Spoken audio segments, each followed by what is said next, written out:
Hi, everybody. It's Phil the Thrill here. And coming to you live with my boys over here. We got Kingmaker to my left. Down below, we got Mono, Crispy. And then catty corner to me is the great, the wonderful, the one and only Mr. Max Boivin. Yeah. How you guys doing today? Corner. Doing awesome, man. I was the late one. I just wanted to come clean. I was the late one. And there's a couple other things I want to come clean about, but no. Do you guys have anything you want to come clean about first? I don't want to step on any. On stream? Yeah. How personal are we getting? I think we have. I think we do have. We each of us have some feedback on this system. I think, but let's save that till the grand finale. And okay, yeah, I agree with that. I just wanted to say one thing since we never tweakers anymore. We should do that more. If I could just touch on one thing, I just want to say, Kingmaker. Last time, first of all, I apologize for your name wrong last time when I said King Slayer, which is I like kind of Slayer. Cool. Kind of cool. It's genuine. Kind of weird to make a king. You're good. You have to slay the king to make a king, right? Yeah. He makes the king. He slays it. He does it all. The other thing I was going to say is I criticized you for not anchoring at the beginning, but when I rewatched it, it's like the first thing you do is anchor. So obviously I was wrong and wasn't paying attention. Nah, you're good. I wish I had a better description of my intro. I did it and I was like, oh man, like that kind of sucked. So I didn't like the way I introed myself anyway, but it's fine. You're good. You're good. No, you're awesome. You're awesome. Okay. And you guys both, you're incredible. I'll try to do better this time. All right. Pull it together, man. Let's go. Okay. You guys ready to start? Ready to go. Boom. Absolutely. Start. The another blast of cold air forces its way out of this cave. It's a little bit of a shaking to the earth that goes along with it, driving all three of you to the ground as the air blasts over the three of you. Oh. The outside of the cave is covered in thick plates of ice. The sun has set. It's the dead of night now. Lit only by the torch of Mono. Oh, my wood sandals, and now I have like my claw out, holding myself to the ground. So we have to fight against this wind. Those puff. Hopefully, will die down once it's inside. Hopefully. I'm on the ground, clutching my side where I took a bite earlier. I take my long simia fingers and I wipe down over the hair whiskers on my chin that are covered in hoarfrost. We're too exposed here. We should move in quickly. I stand up. Flame flares at the end of my dual staff. Stand up. Aye. Let's get inside. As though it was some dark welcome, the billowing wind from the cave dies down to an eerie, peaceful calm.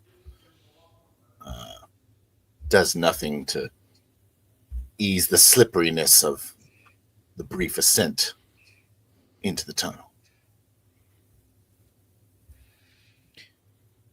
This is, as I walk forward, like crouching low, an ominous calm before the storm. I follow behind. My eyes. Aye. Shield ready, drawing my sword. Let me take the front.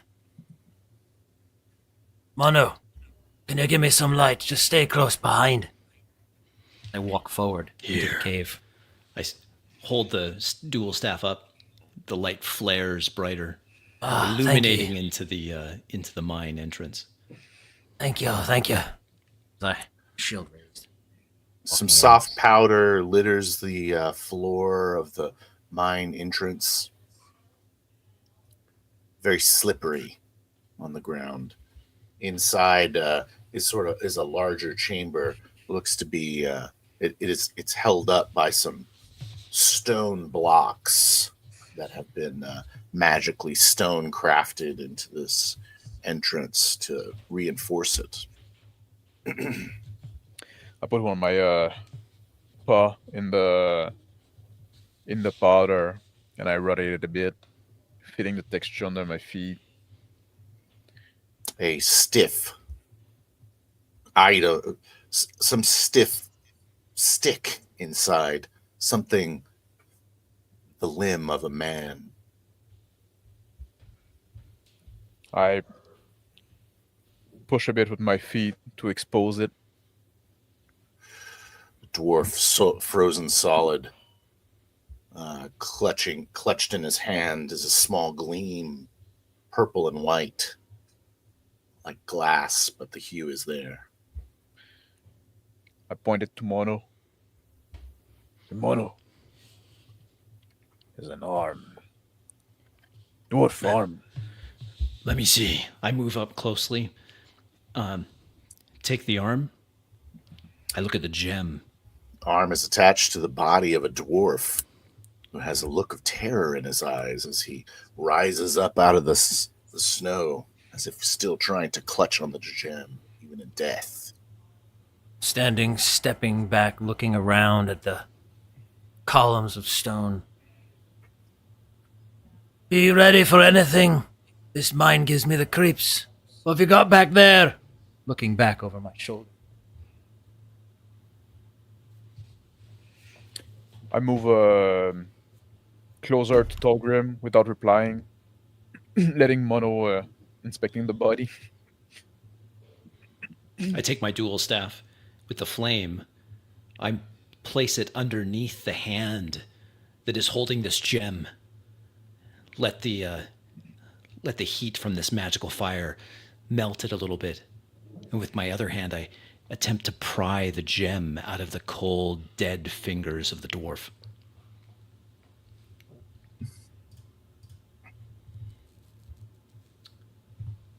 Critical success. The gem comes loose. Success. It's magnificent. I take a moment to look at it, and then we should move on quickly as I slip it into a pocket. Inside of this chamber, as the firelight hits the walls, there is a small campsite. Looks like it was hastily set up near the one wall, the further wall away from the entrance. There's another tunnel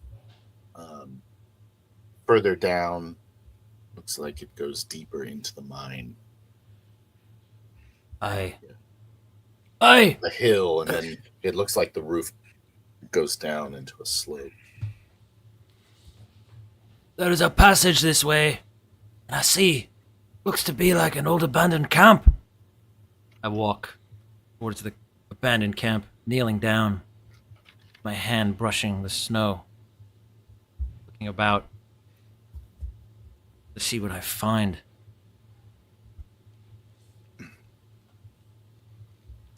Don't you fear? The camp contains there's a tent, there's two very insulated bedrolls inside, and a small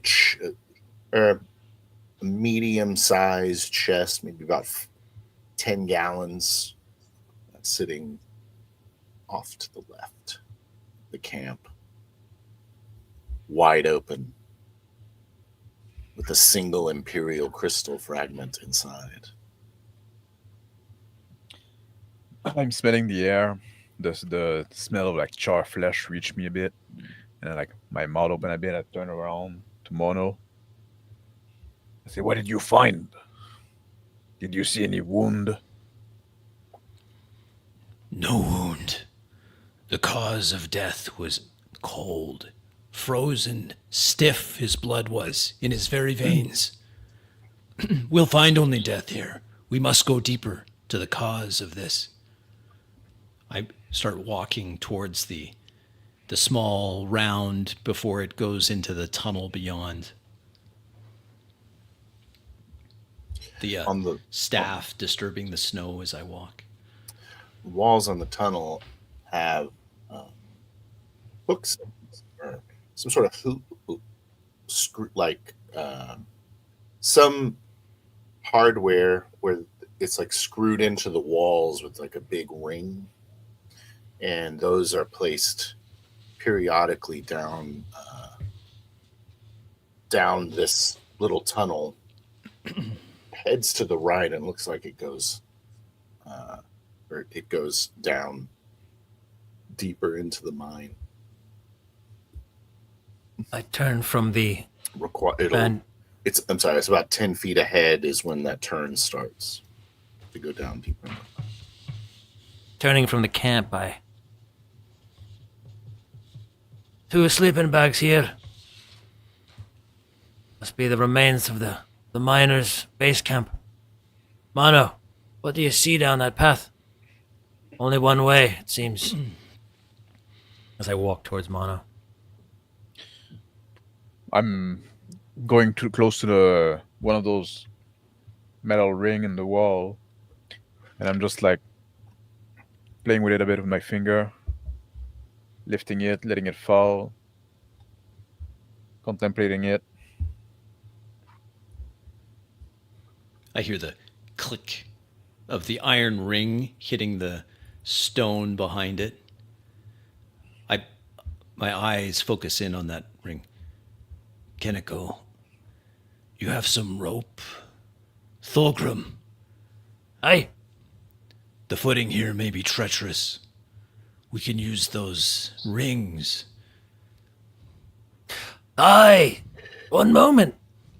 The ice under your feet, Keniko, is extra slippery. Check finesse.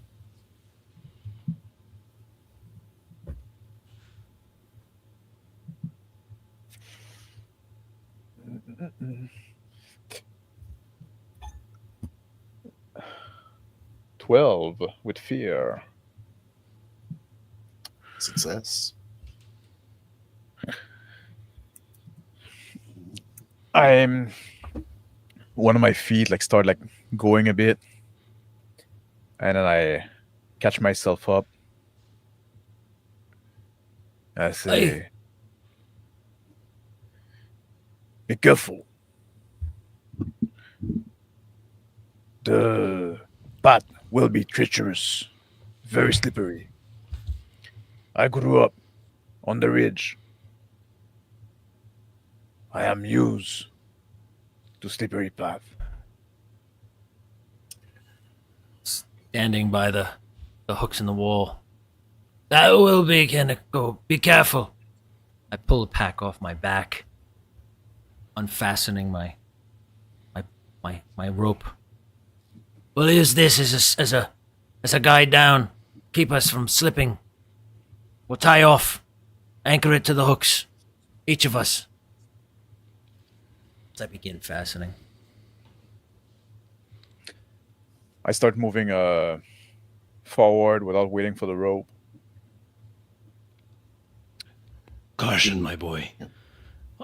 I grab the rope in one hand, dual staff in the other, as I carefully pick my way forward, shining the light on Keniko's back. Shadow of the cat goes deep into this this mine shaft, flickering behind some of the light. You can tell that the mine shaft goes down about another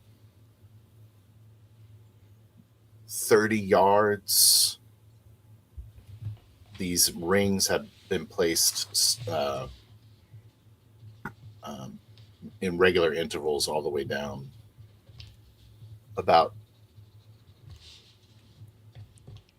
It's very dark down there, but with the firelight, the start of a rope can be seen attached to one of the rings about maybe 10 yards from the end of what it's just blackness is the end. I go to this other rope and I grab it. And I turn to the other two behind me and I say, "Somebody got the same idea. The rope is already on the ring here." It was probably the miners that put it there. As I shuffle forward, up next to Keniko. Calling from behind. Aye! This is the work of miners. I hadn't spent too much time in mines as a child, but I know it when I see it. As I begin shuffling my way down towards Keniko and Mono, carefully. This will lead us to where they came from. Shows the path. Lead on, my boy. We'll follow. And I dim the light from my dual staff. Fulgrim and Mono, the ice is very slippery here. Give me a finesse check with advantage with the rope. That's a 12 with hope. 13 with fear. 12 is good.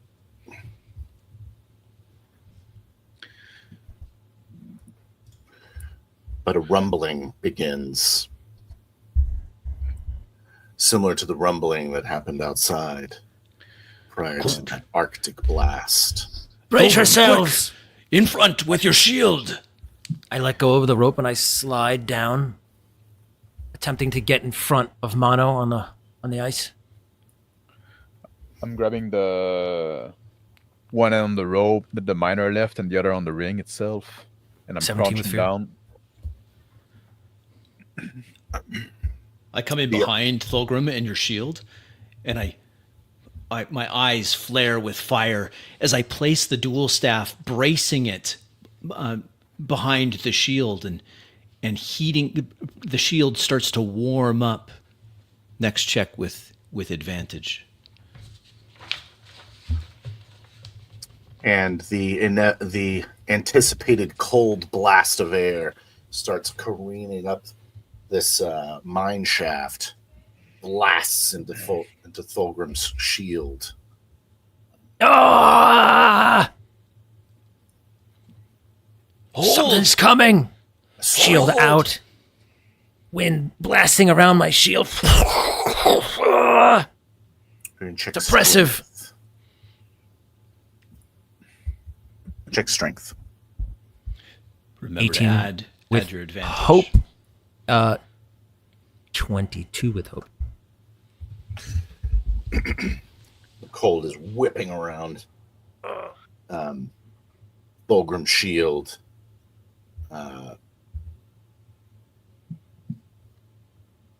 Behind Thulgrim, we'll have the icy breath kind of whips around him.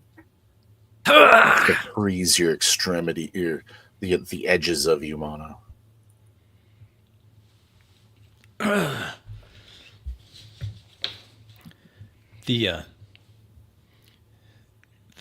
cold burns into Mono. And then I flare out using my inner flame and drawing deep on my conviction. The warm cloak given to me by Evelyn gets crusty and it flings off my shoulders, and I sacrifice it to take less damage. Frozen cloak shatters when it hits the ground. to some degree, some small pieces of fur here and there. Kaneko. I have my ear like lying down against my skull, trying to make myself as small as possible, like a little ball, wrapped into this borrowed cloak as well. Holding one end to the rope, one end to the ring. Say, this is no good. We're gonna freeze before getting to the bottom. I agree, I say, chattering. Pieces of my hair just now breaking off, so cold that they just rub right off, revealing naked skin underneath. We must hurry. This is taking too long. I gather myself, lowering my shield.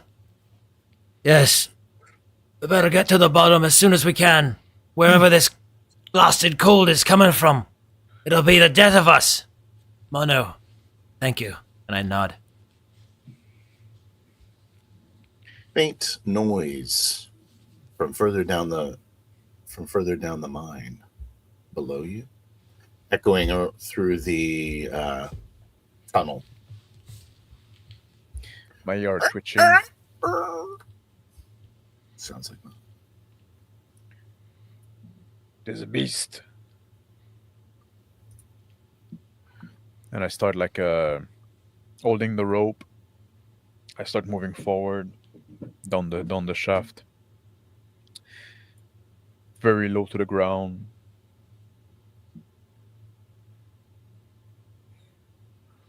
I use my simia agility to leapfrog ahead of Kaneko. And with a cry, I flare out the flame on my staff. Maximum brightness as I slip and slide down the tunnel towards this sound. Wait up, Mono! Check it. That's a 24 with hope.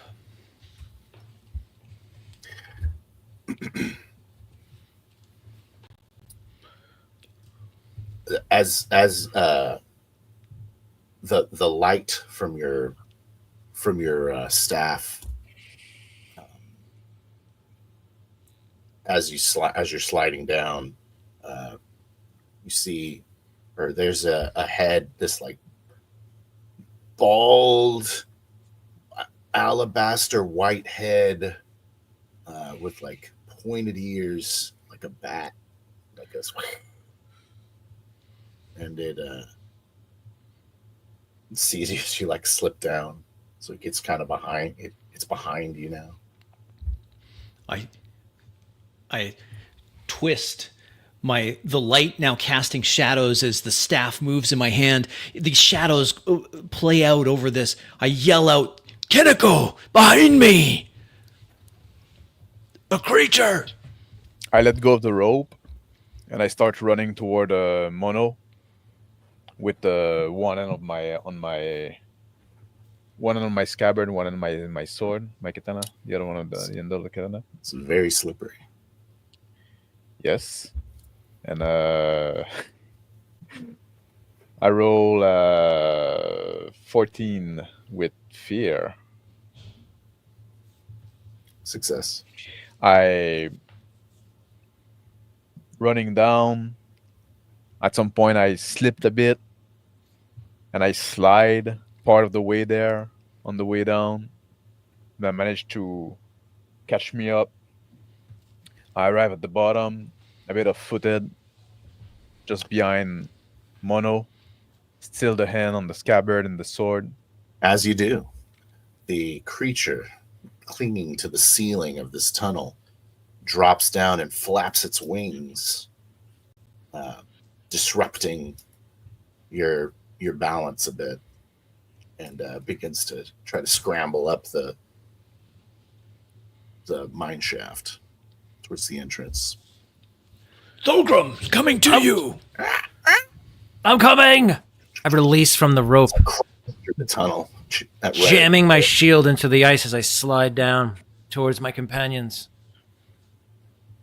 7 with hope. I flare out the flame from the dual staff, my eyes burning as I burn my essence to add 3 to that result.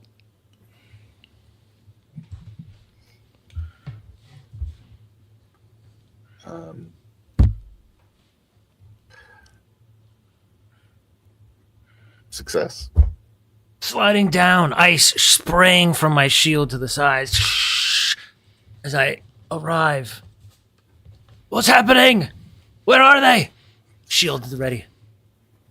The creature runs up to you and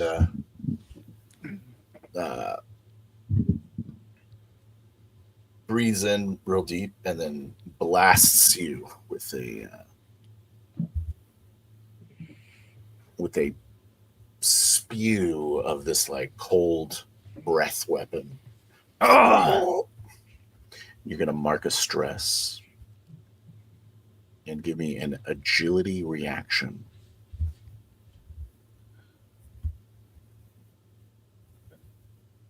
Or with hope.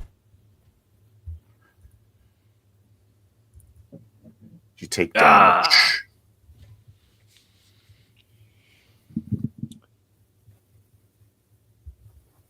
And it like flaps its wings, blasting it as you skate by. As the wind is blowing at me, crouching behind my shield, I deflect the wind. As the creature fly by and move in my melee range, I got the opportunity to slice them with my katana. With one motion, the blade come out and strike one of those bat-like creature for 9 damage.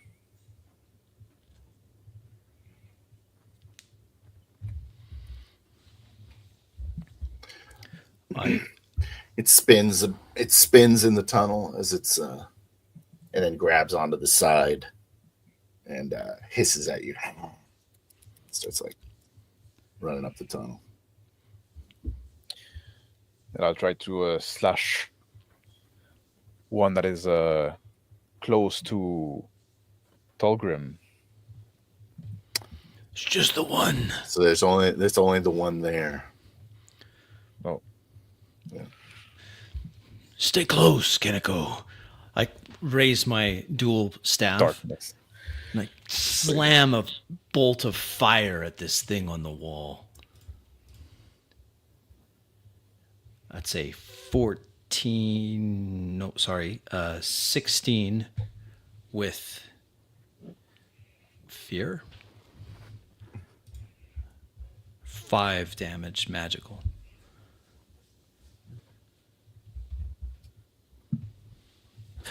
Running, getting up from my crouched position. I'm coming! I charge in front of Mano and Keneko, turning with my shield facing the creature on the wall, sword drawn. Come at me, beast! The fire collides into the beast and it lets out a mournful and tumbles a bit up the mine shaft before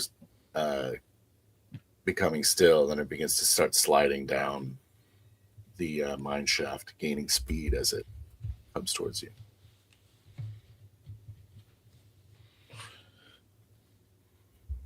A dead body.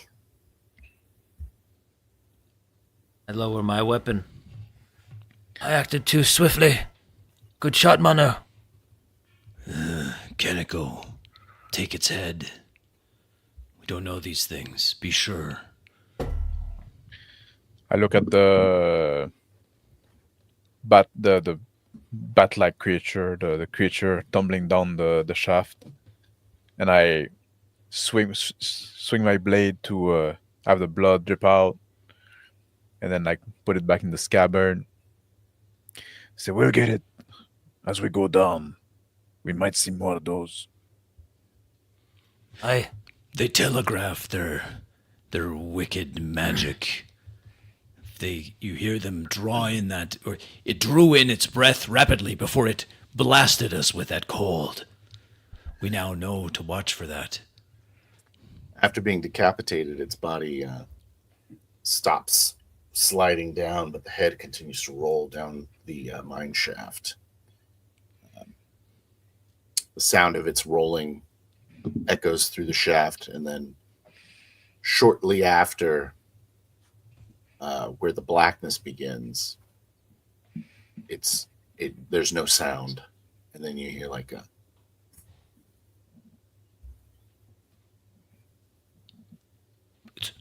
Be cautious.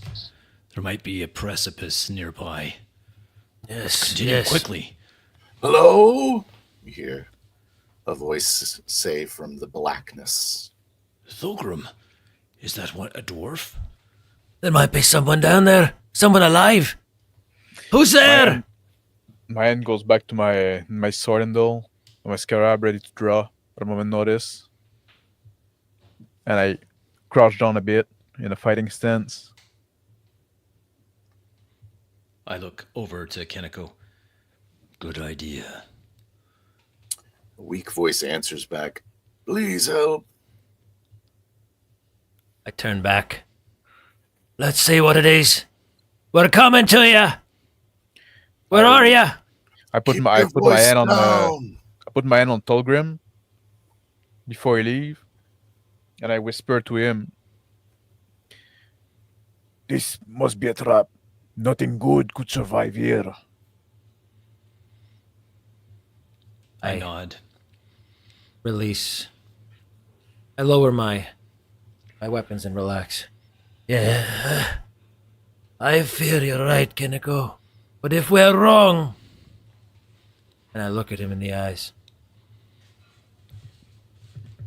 We proceed cautiously. What say you? I nod, and I start moving forward along the wall slowly, at a slow pace. Voice is silent. It's just a little breeze picking up through the tunnel. The breeze alarms me. I start moving quickly. Now I'm parallel to Keniko, slipping and sliding down this tunnel. The slope of the tunnel eases up a little bit, making it a little easier to walk. The rings are still there, but at the beginning of this blackness, there's been some sort of sinkhole or something. The floor gives out into this large hole, and there's a big snow, kind of a dune of snow, a snowdrift, I don't know what it is, down below, as if to that's caught all the debris. Some rocks are down there as well, and a faint flicker of a flame. Positioned myself in front of Mano and Keniko, shield drawn and sword ready as we walking forward. What is this? I often leave my scabbard, and I touch the ground, and I'm looking around I'm with my hand without really looking with my eyes for the rope that I let go earlier, and I grab it again, and I pull it a bit so Mono can grab it as well. I seize the rope. The drop down into the lower chamber is about 20 feet. The rope hangs for about 5 feet. There's a man that holds the flame in his hand magically.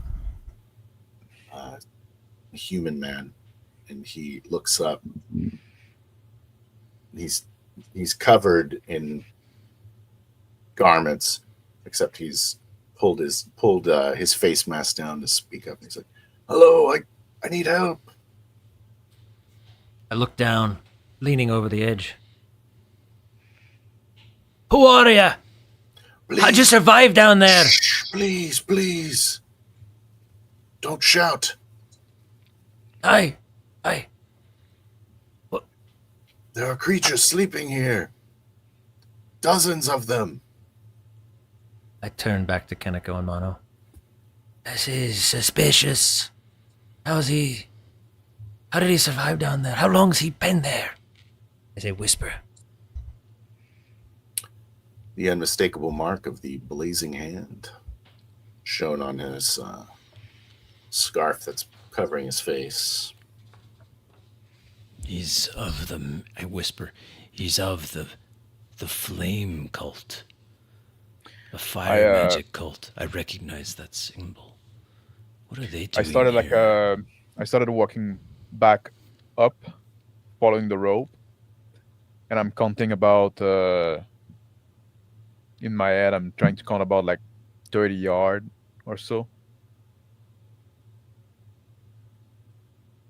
And I say, careful, Mono. And I cut the rope. The rope goes slack on the one side. Good thinking, my boy. I whispered back down to the man. How much time do we have before the next blast? He says, I don't know. Whatever's doing the blast seems to have slept. It's not these creatures. And what is it? I whisper down. Something far worse. I kind of slide down, walk down, slide down, grabbing each ring as I go down until I get to the ring closer to the chasm. I say, Tolgrim, you tied the rope. Hey, I can do that. Tie off the rope. I whisper down to this fellow flame acolyte. We're tossing you a rope. Grab it. Heave it over. It falls down, slapping against the side of the pit. My leg. Wrap it around your arm, man. Do you want to live, or we leave you here? He tries to drags his body with his arms. It's like crawling through this snow bank to the rope. Takes him a good 5 minutes of effort. I'm up there looking. It looks to take 5 And I turn toward Mono and say, should we go down, help? No. If he can just tie himself on that rope, then we'll pull him out. He's a liability. If we're down there, it'll be harder for us to get him up. We've got Thulgrim here. With his arms, we can pull him right out of there. I'll get him out. Now, just tie it around your waist. Just make a harness of sorts and just hold on tight. I'll get you out of there. It whispered. All right, you loud dwarf. Says crawling up. I'm just sitting on the edge of the chasm. I'm just like looking interested. I whisper into Keneko's ear. Keep your knife close. Hi. You know him? I know they're kind. Yeah. You monkey, you all the same. That's no monkey. That's a human. The man makes it up to the top of the hill. He rolls on his back. He's like, oh. Grabs the rope. Ready. I whisper down. Wraps it around his waist. Ties it. You hear it. Quickly. He's exposed. Pull him up now. Heave! I brace myself. I'm pulling as hard as I can. 21 with fear.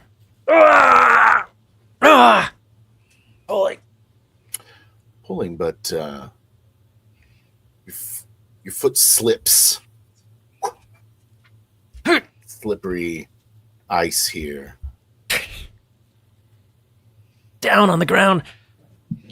Someone grab me! I'm slipping in! I'll try to react quickly to grab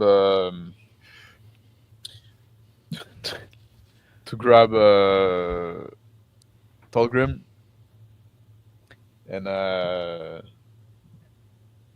with my feline grace, I'm gonna get 13 with the hope. Mono also, I also attempt to arrest the slide of Thulgrim. My hand darts out. I jam my dual staff into a crick in the stone wall. It's a 11 with hope. The man calls up, pull me up. I'm trying! And you're... And it's like this sort of fog starts to appear and covers up the area under the hole. Oh, this is no good. The man lights a fire. He says, "Keep pulling. They're coming."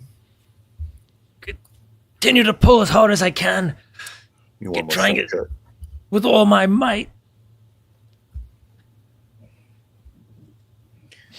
5 with hope.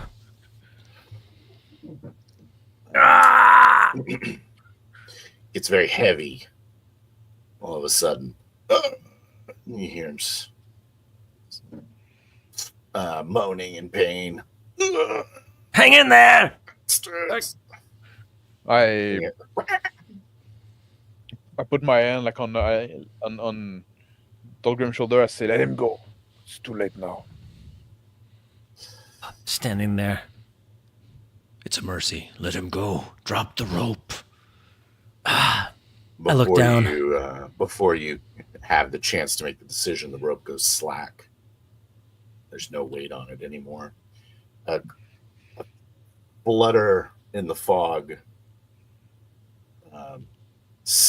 flies past this rope. He's gone! Brace yourselves! Let go of the rope. Drawing my sword. He just starts screaming in bloody agony. I step back from the God chasm knows and what's I go grab one of the ring with one in my hand, and I pull my katana out. I say, "They're gonna come." Aye. They're coming. Get ready. Kinnickle, you remember that acrobatics act from when we first met? Let's do our own version of that. I'll heat your blade white hot, but it will not burn you. It'll scald them. When we see the threat emerge from that fog, I will heat your blades. I stand up, sword Be careful. drawn, shield at the ready, looking down as I listen in horror. The man's helpless screams. The faint glow beyond the fog goes out. Screams continue until a small explosion of flame erupts from this hole. Blows Raising through, my shield. As you hear like I'm looking at my the blade. screaming of the man stops. The charred, the charred corpse of one of those creatures flies up and against the wall next to you, Kineko. I'm looking at my blade in a contemplative manner, and I say to Mono, "Be careful with this blade. This is my soul. Inonoshini." A blade so pure will not be consumed by the heat. It's already purified. But wait, my hand rests on Kineko's shoulder. I think there was more happening here. The magic involved to crisp that creature. Perhaps that mage wasn't quite as injured as he let on to be. I think he decided to go in a blaze of glory. Ah, yes. To his honor. He lit the candle within and let it burn so bright that it consumed him. Listening to Mono and Keneko, still in shock from the explosion from the pit, I look down and squint my eyes to see if I could see him. Fog begins to dissipate. The corpse of that white, impish bat creature, covered in char and blood, just has a dead expression on his face. There's no sign of the man aside from a blast, the remnants of a blast down below. Standing up the hill. Standing up, I turn. Mono, I think you're right. He's gone. Well, he's bought us some time. Quick, down the rope. And I hold my dual staff in my offhand, and with my right hand, I take the rope and start rappelling down quickly. Standing at the top, I'm holding, anchoring. I'm looking at Mono going down. I'm waiting, standing there. I reach the bottom. Down below in this cavern, it's very misty. That's the fog has clung to the roof of this chamber. It's no tunnel. It's some sort of opened up, maybe old aquifer or something. But it's a large cavern. Seems to go in every direction. I risk some more light. Now on the bottom. I look at the Tallgrim, and I put my hand on his shoulder, and I say, "You'll be all right. Do not be afraid." No fear here, Keneko. You go first, I'll hold this for you. I'll meet you down there. You know the height can get to you. Remember, you keep your balance with your tail. And I grab the rope. I'll do my best, Keneko. My dwarven tail. I'm already just sliding down the rope.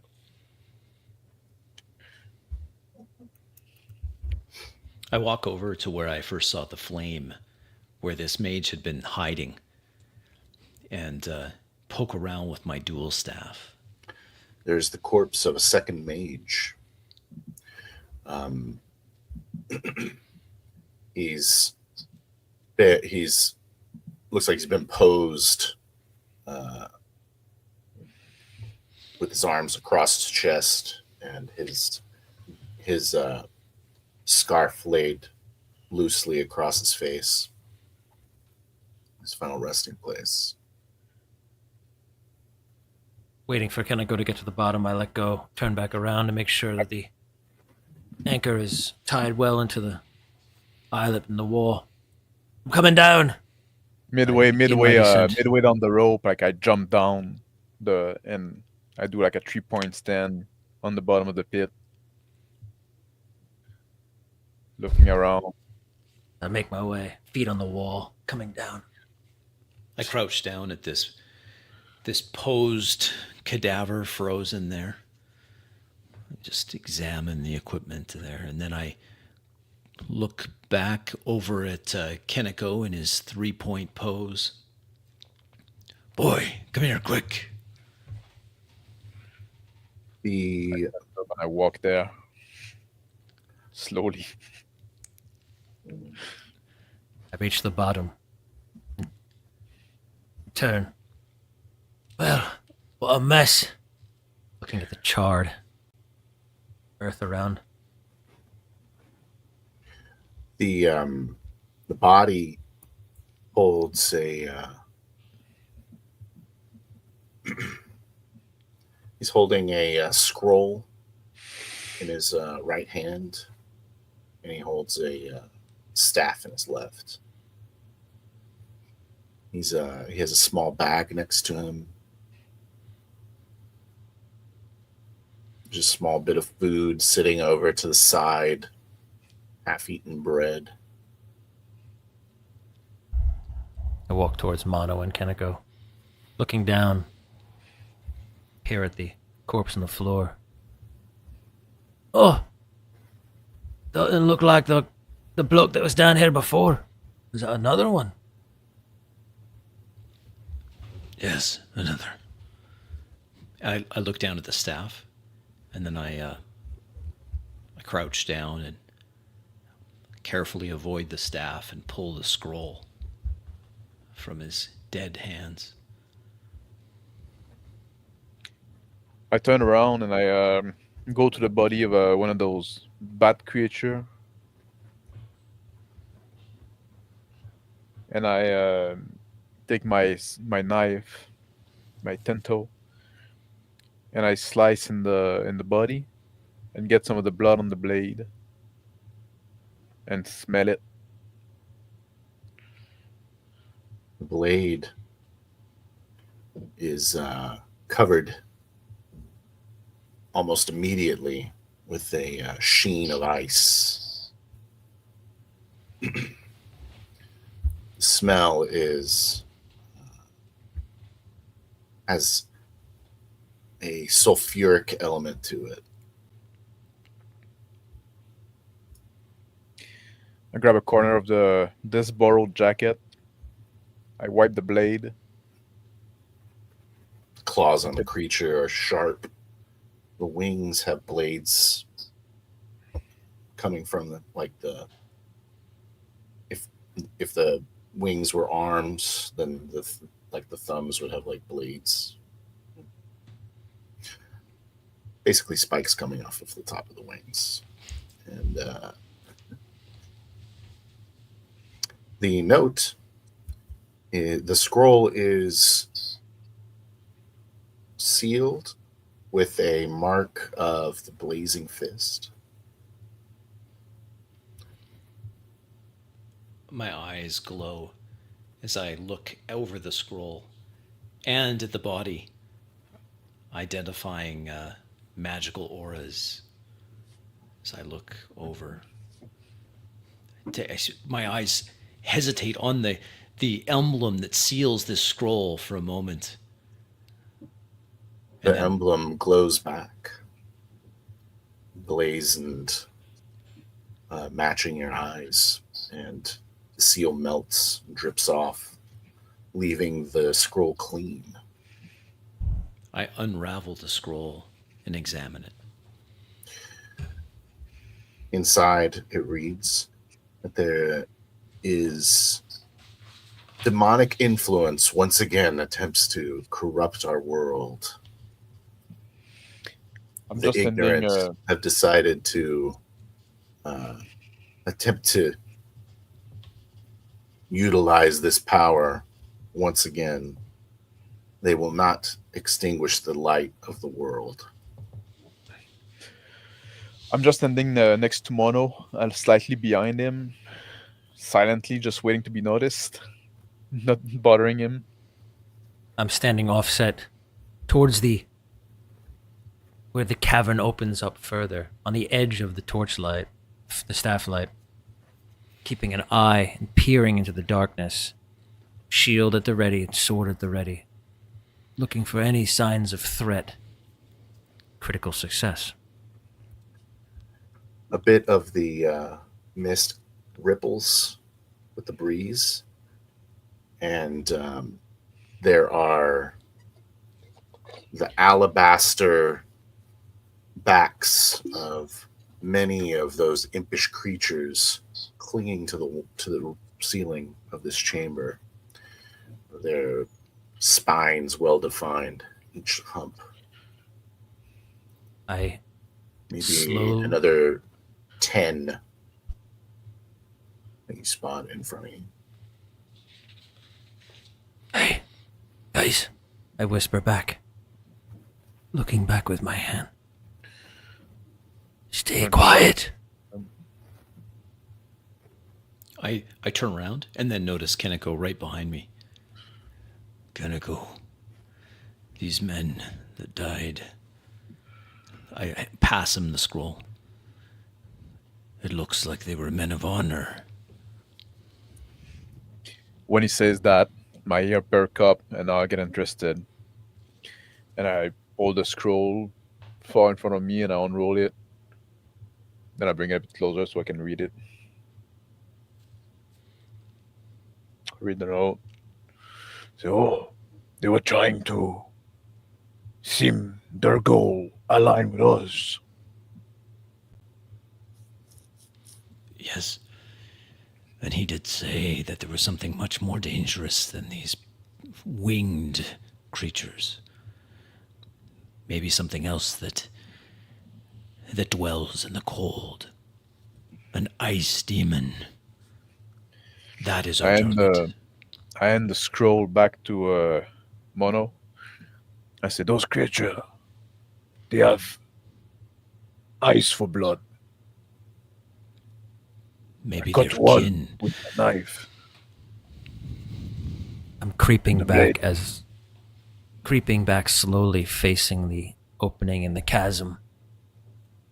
There's many of them. We best keep our voices down. They've seen countless backs of them on the walls in the darkness. Just that way. And I gesture into the darkness. All that remains is the mist. You were saying, Keniko. When I cut one, my blade got covered in ice.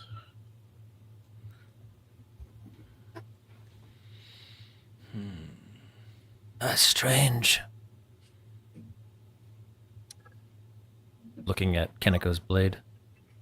Rumbling begins again in the earth. The sound of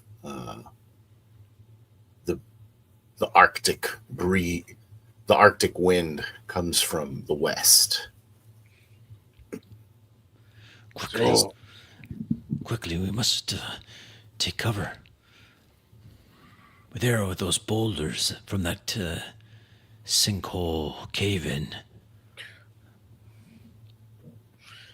Yes, the boulder, the body of the priest shares the boulders, or the wizard shares the boulders with. I point to the body of the mage.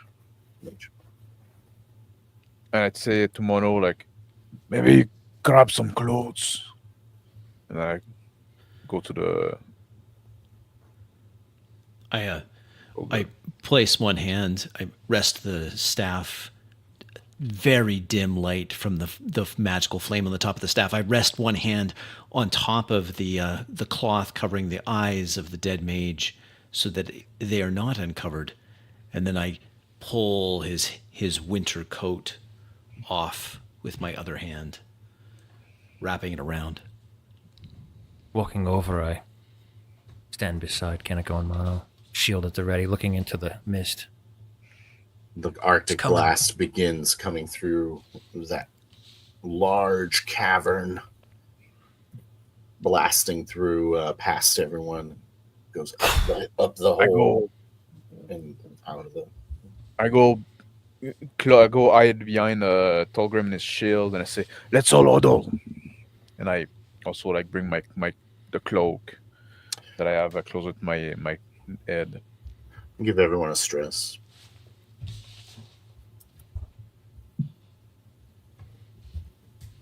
With the cover of the boulder keeps the brunt of the breeze away.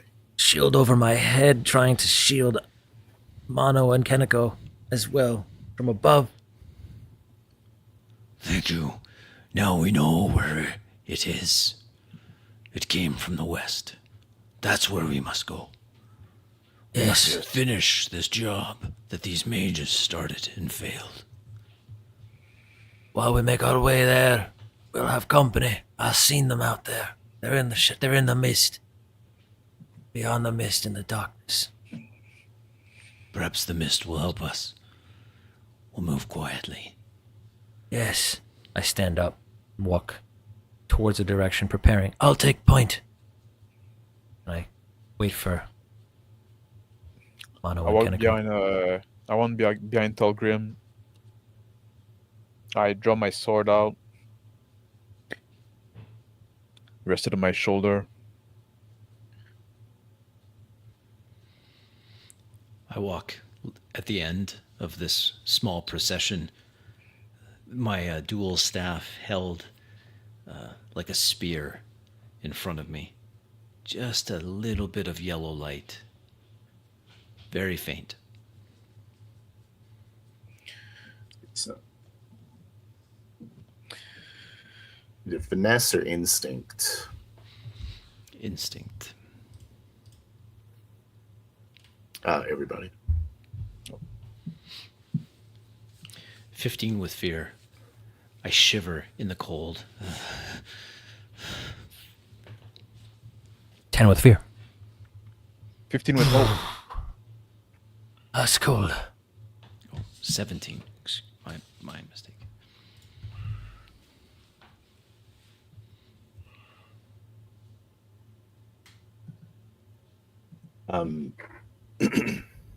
The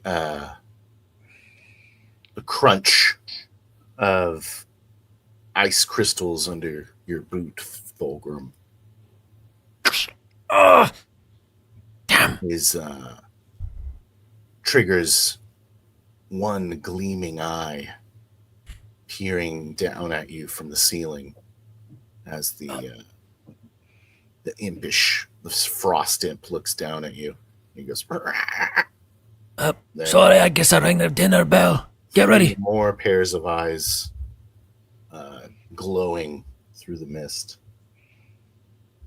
as they all drop down and begin to circle around. Begin to attack.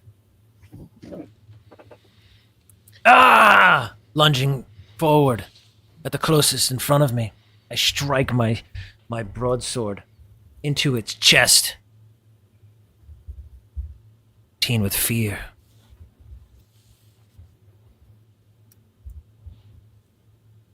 Two.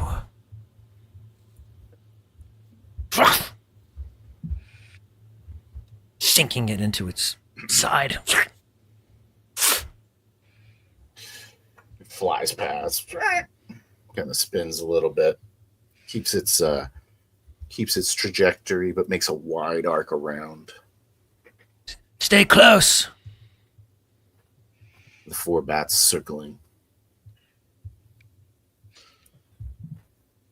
I'll try to I swipe at one as it come close.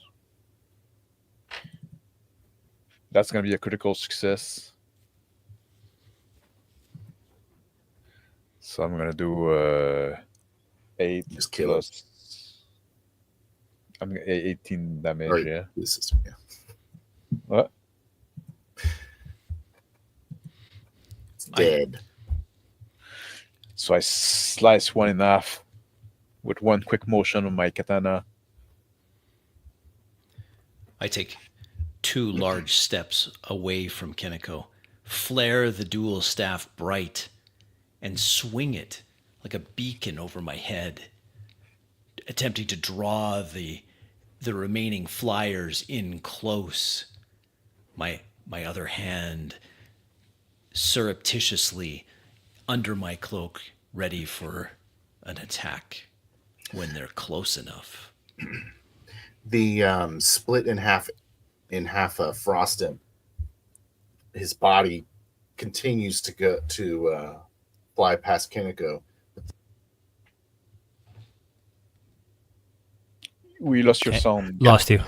The imp, the Frost Imp, as it splits in half from Kineko's attack, sprays your group with a frosted blood, singeing you. Oh no! Oh! Oh no! The blood! Don't let it get to your skin. This is the attack. It's 15 Thulgrim. I was quick enough to raise my shield, deflecting the majority of the ice blood. Mono. As it sprays all over my shield. So that'd be 14. The wintry cloak that I grabbed, I 14 fling damage. it over. 14 damage. I sacrifice the cloak and some of my armor. And the cold spray from the momentum of Kineko's strike just rains past him with the wedge of his swipe. I'm still holding the position with my sword down from the swipe. Bring my shoulder in, looking around. The two other imps swoop down, one of them attacking you, Kineko, and the other one coming for Mono and for Thulgrim. They look like they're avoiding the flames of Mono. Get ready, Kaneko, they're closing in. Shield at the ready. They both breathe in. And they try to blast you with that cold breath weapon. So you both take a stress. And then as they get very close to you, and give me a agility reaction. Yes.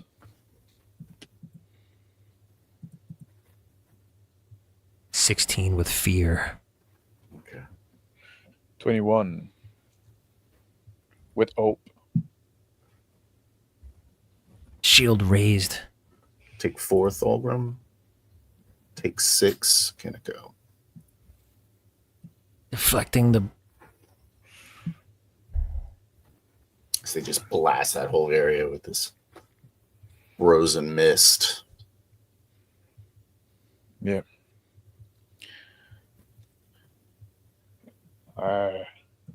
The third that Thulgrim struck is swinging around and is charging back at Thulgrim, but he won't make it. Lunging forward with my blade, trying to stab the beast that I stabbed previously as it passes by. Oh. 14 with hope. As the beast sweep out, Yes. I can slice it as well for 8. 2. The beasts aren't sweeping out. They're kind of bloating there and blasting. Oh, okay. Hold on a second. And very close, though.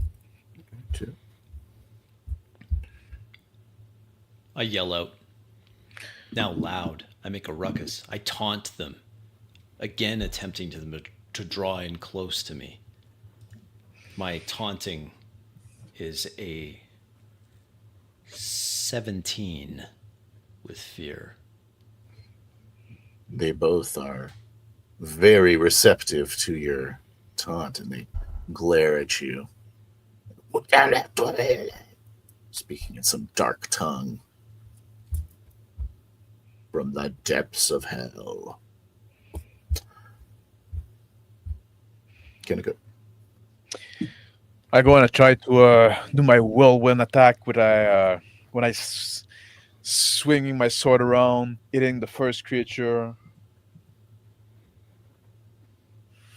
for 16 with the hope. It's good. And I go with and then like the blade hit it for 5 damage, and then I hit the neck. I strike the next one for 21, 20 with fear, and cause him 12 damage.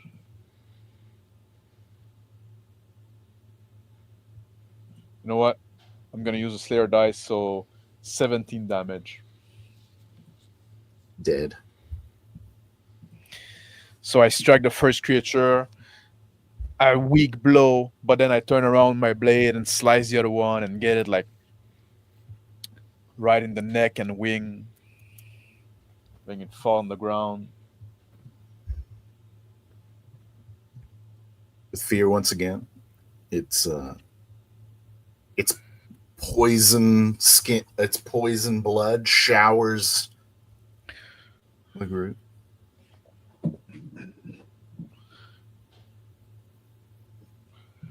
Missing Thulgrim and Mono. This time, leaving you, Keniko. Dive in front of Keniko to put myself in front of the spray with my shield. All right. And I burn the hope of my flame to add advantage to that attempt. Domain card. Oh, never mind. 1 damage. Shield up. Deflecting all of the blast. You okay, Keniko? Thank to you, Tolkien. Aye. I nod. At the ready. One that died surprised as it wanted to sink its claws into Mono's taunting face. The other one, with just a scratch, is not dissuaded. And it rears up just to blast Mono with its breath weapon.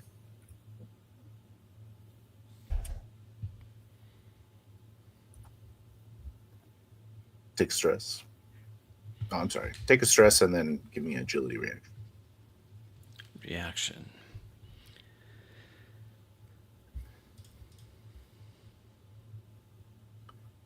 That's a 21. Okay. You take 5 damage. Again, my armor flakes off. The link's breaking. Just tries to blast you. Hate in his eyes. The one that Thulgrim nicked once again. Tries to jump on your back, Thulgrim. Sink its talons into you and try to slice into you with its winged blades. As I bash him off and turn and lunging forward while the body starts flipping away. Mono. Oh, my turn? Okay. I quickly look around to ascertain how many of the flying creatures are within a very close distance to me. Mist conceals the ceiling still. The creatures engaged with the 3 of you. There's 2 of them. Both suffering injuries. I take a step to put myself closer to the 2, and then my hand, which was underneath my cloak, jets forward. Fiery blades strike out at both creatures for 5 damage each.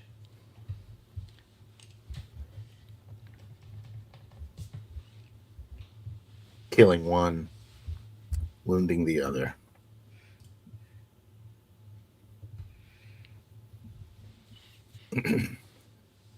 Fiery blades dice one of them up, and it just goes, Wah!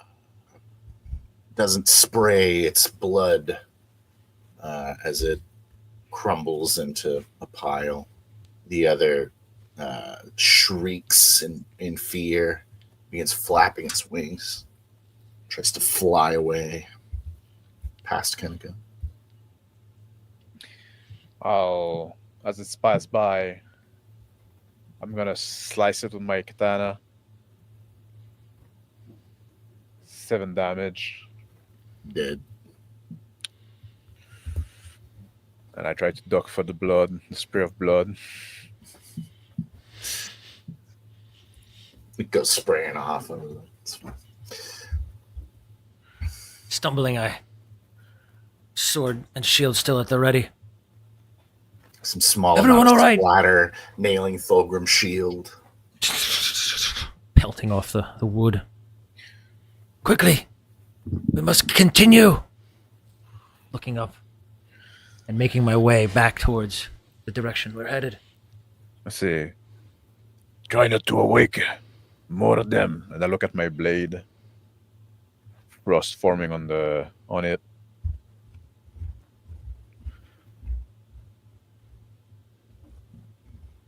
The large room narrows into an entrance into, or there's like a large wall.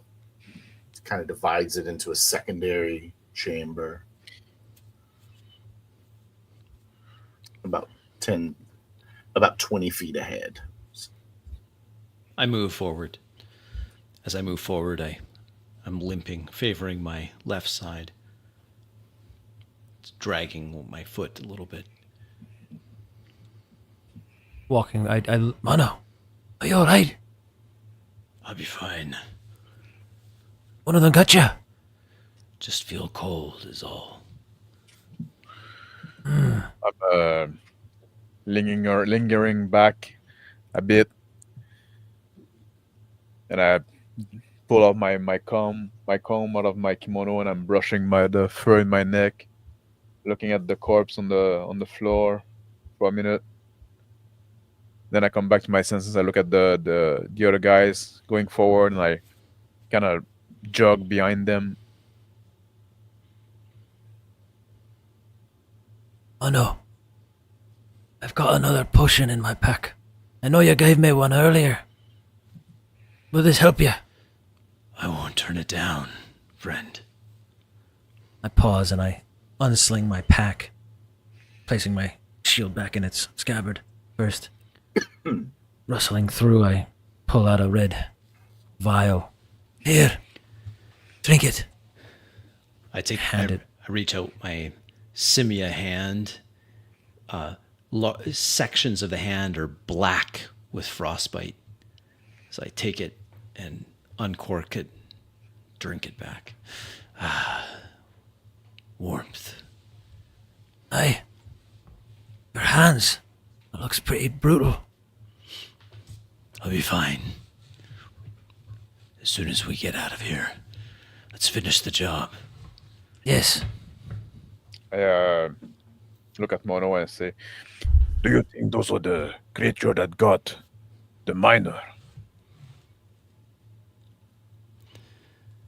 I don't know. I think that it could be. But I think something else. These creatures, they're dangerous, but I think the threat is bigger. The real threat, I mean. So I try to rub some feeling back into my hands. I've got to agree. I have to agree. They die pretty easily. Their blood is unlike anything I've seen before. Whatever's down there, we best be ready. I question the need of stealth. Let's just be done with this. I say, I don't think the miner could have got past those creatures. Probably not. It's like They are easy for flex my hand. warrior like us. Standing up straight, I look at Mono. Let us be done with this then. Yes. And I begin trudging in the direction we were headed, not caring for any sound. I flare the staff bright and pick up the pace, still limping somewhat. Mist in the secondary chamber has cleared. You see the ceiling is visible. It's rocky, stalagmites, stalactites, whatever. And it's still very slippery. The breath wind has covered over every square inch of this place in permafrost. As I enter the secondary chamber, I stop and I turn around and I look behind to make sure that no creature is coming after us. No creature is coming. And you hear a voice comes out and says, Good evening. I wasn't expecting guests this evening. And it is a very pale-faced, gaunt-looking man in a hood who puts his hood back. He has pointed ears, gray skin, and red eyes. We're not guests. As I have my sword at the ready. What are ya? Hold on. I merely only want to discuss what you perhaps have fallen into here. Looks at the new Mono. I'm still facing backward, blood flows in my vein. We'll burn out your lion. Oh, sorry, Max. Go ahead. I slowly turn my head over my shoulder. Go ahead. I nod once at Kaneko. Then I turn to this red-eyed, pale-faced man. There'll be no discussion here. We'll burn out your tongue. And then flame erupts from my dual staff as I send fire streaming towards him on a 15 with hope.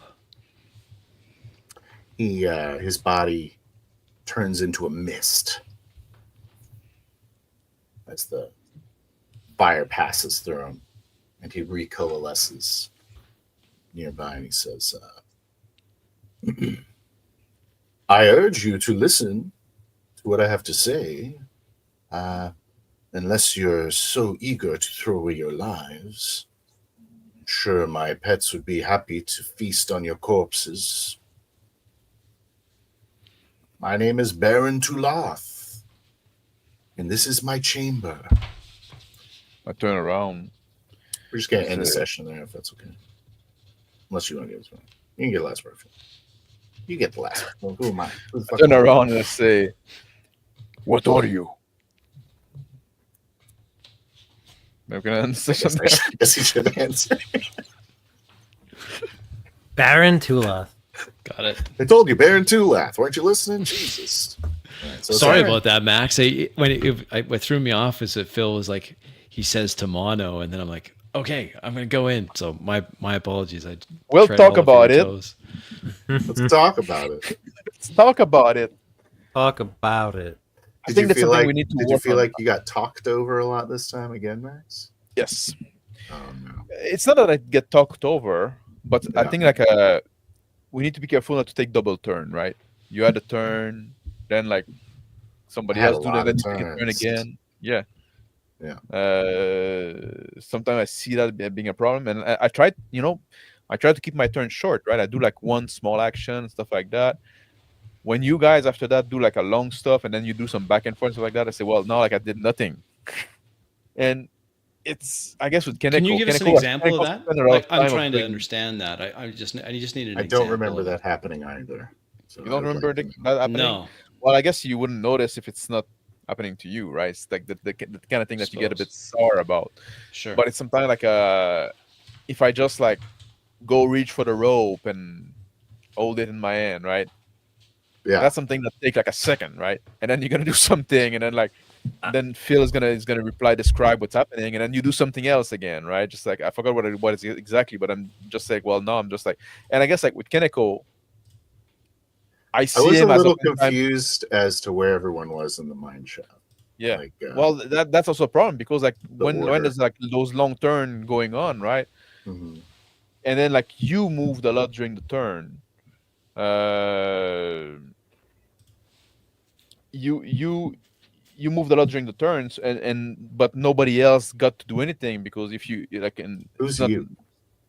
Anybody, Me? everybody, okay. everybody. Sometimes I feel like you should have, like you describe something, somebody interact with that, and then you describe again, like to the actions, and so the rest of the people then get a chance to interact with what's happening, right? That's and true. now like it's like the scene keep going, and then we're just becoming back floating head and some shit like that. Okay, well I'll have to rewatch it and look for that. Yeah, no, I definitely did the ping pong sometimes. Sure, I felt like sometimes it was warranted. I think I did it too much though. And like I said, like though I see Kaneko, this character, oftentimes not doing much. Like just standing around and looking, and is that's part of like is a I don't know. That's part of like his attitude, I guess, right? Just like things like staring and not reacting to what's happening. Yeah. Okay. Or is it this cat side or is it Japanese side? I know this game I was trying really hard to be cognizant of the turn order during dialogue, just to see, did Max go? Did Crispy go? Did Phil get to go? And then I would go. And then I was really trying to do that, so hope I didn't too much, Sorry, Kingmaker. Like I noticed in combat sometimes also like I forgot what is it, like something happened to you, Kingmaker? Well, when I jumped in front of you, I know I interrupted you, but that was actually that's also like card. Something I want to, I could interrupt your damage. I also want to talk about the system because like I think we did interact with much more with the system in this session. Mm-hmm. Yeah. And I want to have people's impression on that, obviously. Right? It's really hard to do it in character, that's for sure. Yeah. I tried to do a tag team thing. I know what you were doing, and I kind of honestly remember that one time we jumped around? I honestly, I know it was funny, but like I knew exactly what you were doing when you did the tag team, and I was like, "All right, cool, we're doing the tag team, we're doing the thing, right?" But it's hard to do this. Like it's hard to. That's what I was trying to do. I was trying to do this tag team thing. Yeah. I was trying to use this card I have, but it's very situational. It's only against targets that are very close, and so that's why I was like, I'm trying to lure them in, and yeah. And then I kept on trying to use because I had all this hope. And then I'm trying to use it, but it just feels awkward. Like I want to give you an advantage on your next roll because I can use my hope for that. Like, what does that look like? Well, I did find that. So Dice Tales is saying he thought the system was smooth.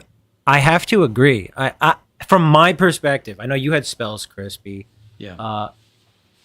One thing I can say is the damage mitigation from hope really was impressive, but maybe a little overpowered for a player. I felt like I was unstoppable, like nothing could hurt me. I was mitigating everything. What's that? Oh, yeah. You didn't take a lot of damage at all? I took nothing. Oh my God. I hit you so many times, I thought I was killing you. I was consuming hope you almost died. to mitigate damage from armor slots. It was insane. Like I just couldn't die. That's awesome. So, and then I jumped in front of Max. Now, you know what would have killed me? Stress. You gave me so much stress that I would have had to start ticking health. Yeah. So, yeah, their stress breath weapon. I kind of digged it. Dead. I was 2 away from dead. One more hit, basically. Really? Yeah. And my armor's down. I'm down to 1 armor slot. So I was trying to. That's what I was trying to do, Phil. As I was trying to say, because I know it was. Now, I know what you were like describing when it's like my clothes are flying off. Well, I was like, I'm trying to describe me sacrificing the armor to mitigate the damage, because I would have 100% been dead with. I don't know how that, like how you visualize armor points going away. You know what I mean? Oh, it's like that because you can repair the armor like when you take a rest. Yeah, right? it's not like you're losing. Not like yeah. But in my situation, I can replenish it mid. Like I can consume 3 hope to get 2 armor slots back. Yeah. So how do you roleplay that? You know, I thought to myself, maybe you don't. I pray for the integrity of my shield. You know, like a fiddly bit, right? Even with the attack of opportunity, at some point I've been like kind of like the first time I've been very blunt about it, right? And something like that because I need to express, okay, now I'm doing like this special thing there. Yeah. So I did find it was quite hard to use a system in a seamless manner. Yes. And not only that, but because I have all those things that are, you know, and I'm not the worst character either on that. Like I'm sure, like I know you guys have your own thing, and they're probably like more complex than what I got. But even that, like sometimes, like during your turns, I'm looking at all those fiddly bit that I have, and I'm sure like this probably would go away over time with system mastery. But now I'm looking at those things to thinking, okay, what can I use now? Like, okay, what does that do again? No, I need to read it, and now like I'm not paying attention as much as I should to the turn. Yeah, like critical role stuff, you notice a lot of the time like people will want to jump in and like talk to each other during their turn and stuff like that. And I feel like this system has a lot of that where it's like, oh, well, guess what I can do during your turn to help you. Yes. Like my I am your shield is that basically. Hope. Just hope in general. Hope in general too, yeah. I'm going to give you hope. I'm giving you advantage. You should be almost doing that every roll. Yeah. Yeah.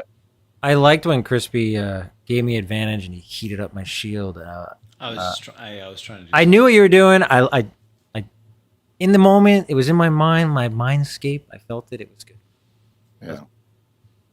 But yeah, I agree. It's a negotiation game. It's not like it's talking through the system. Yeah. And from me, like that's the big thing that I noticed there. Like not only like it started to make it seamless, but also like it started to stay focused on what's happening in the game because I got like too many things that I could maybe do or maybe not because they're like all those if and they're situational. Like, oh, okay, if this happened, then you can do this. You can spend a hope. Okay, no, okay. Oh, that's also the thing. I'm looking at I have my tracker here, right? Now I need to track hope, hit point, armor slot, stress, my slayer dice, right? Yeah. At some point, it's starting to get a lot of tracking. Your VTT is getting really big on your screen over there. Yeah, right? It is. Yeah.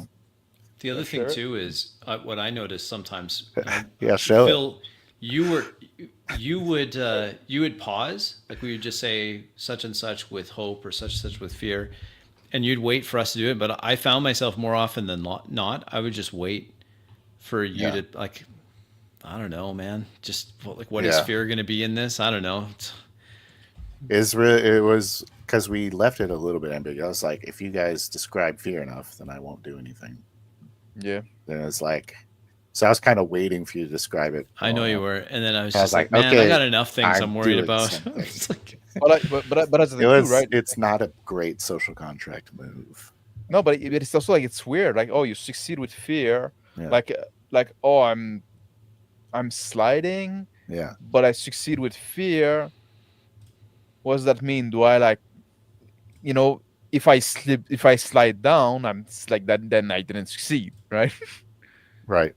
But you know, there's not much room. Like either you fall down or you don't, right? Isn't it like I cannot like twist my ankle because that'd be like worse than failing, right? Just like and fear is another example of the whole you did this. Okay, now the GM's going to interrupt your turn to tell you what else happened. Mm-hmm. You know what I mean? Like everything is all about interrupting the turn. It's a really counter to 4D, I would say.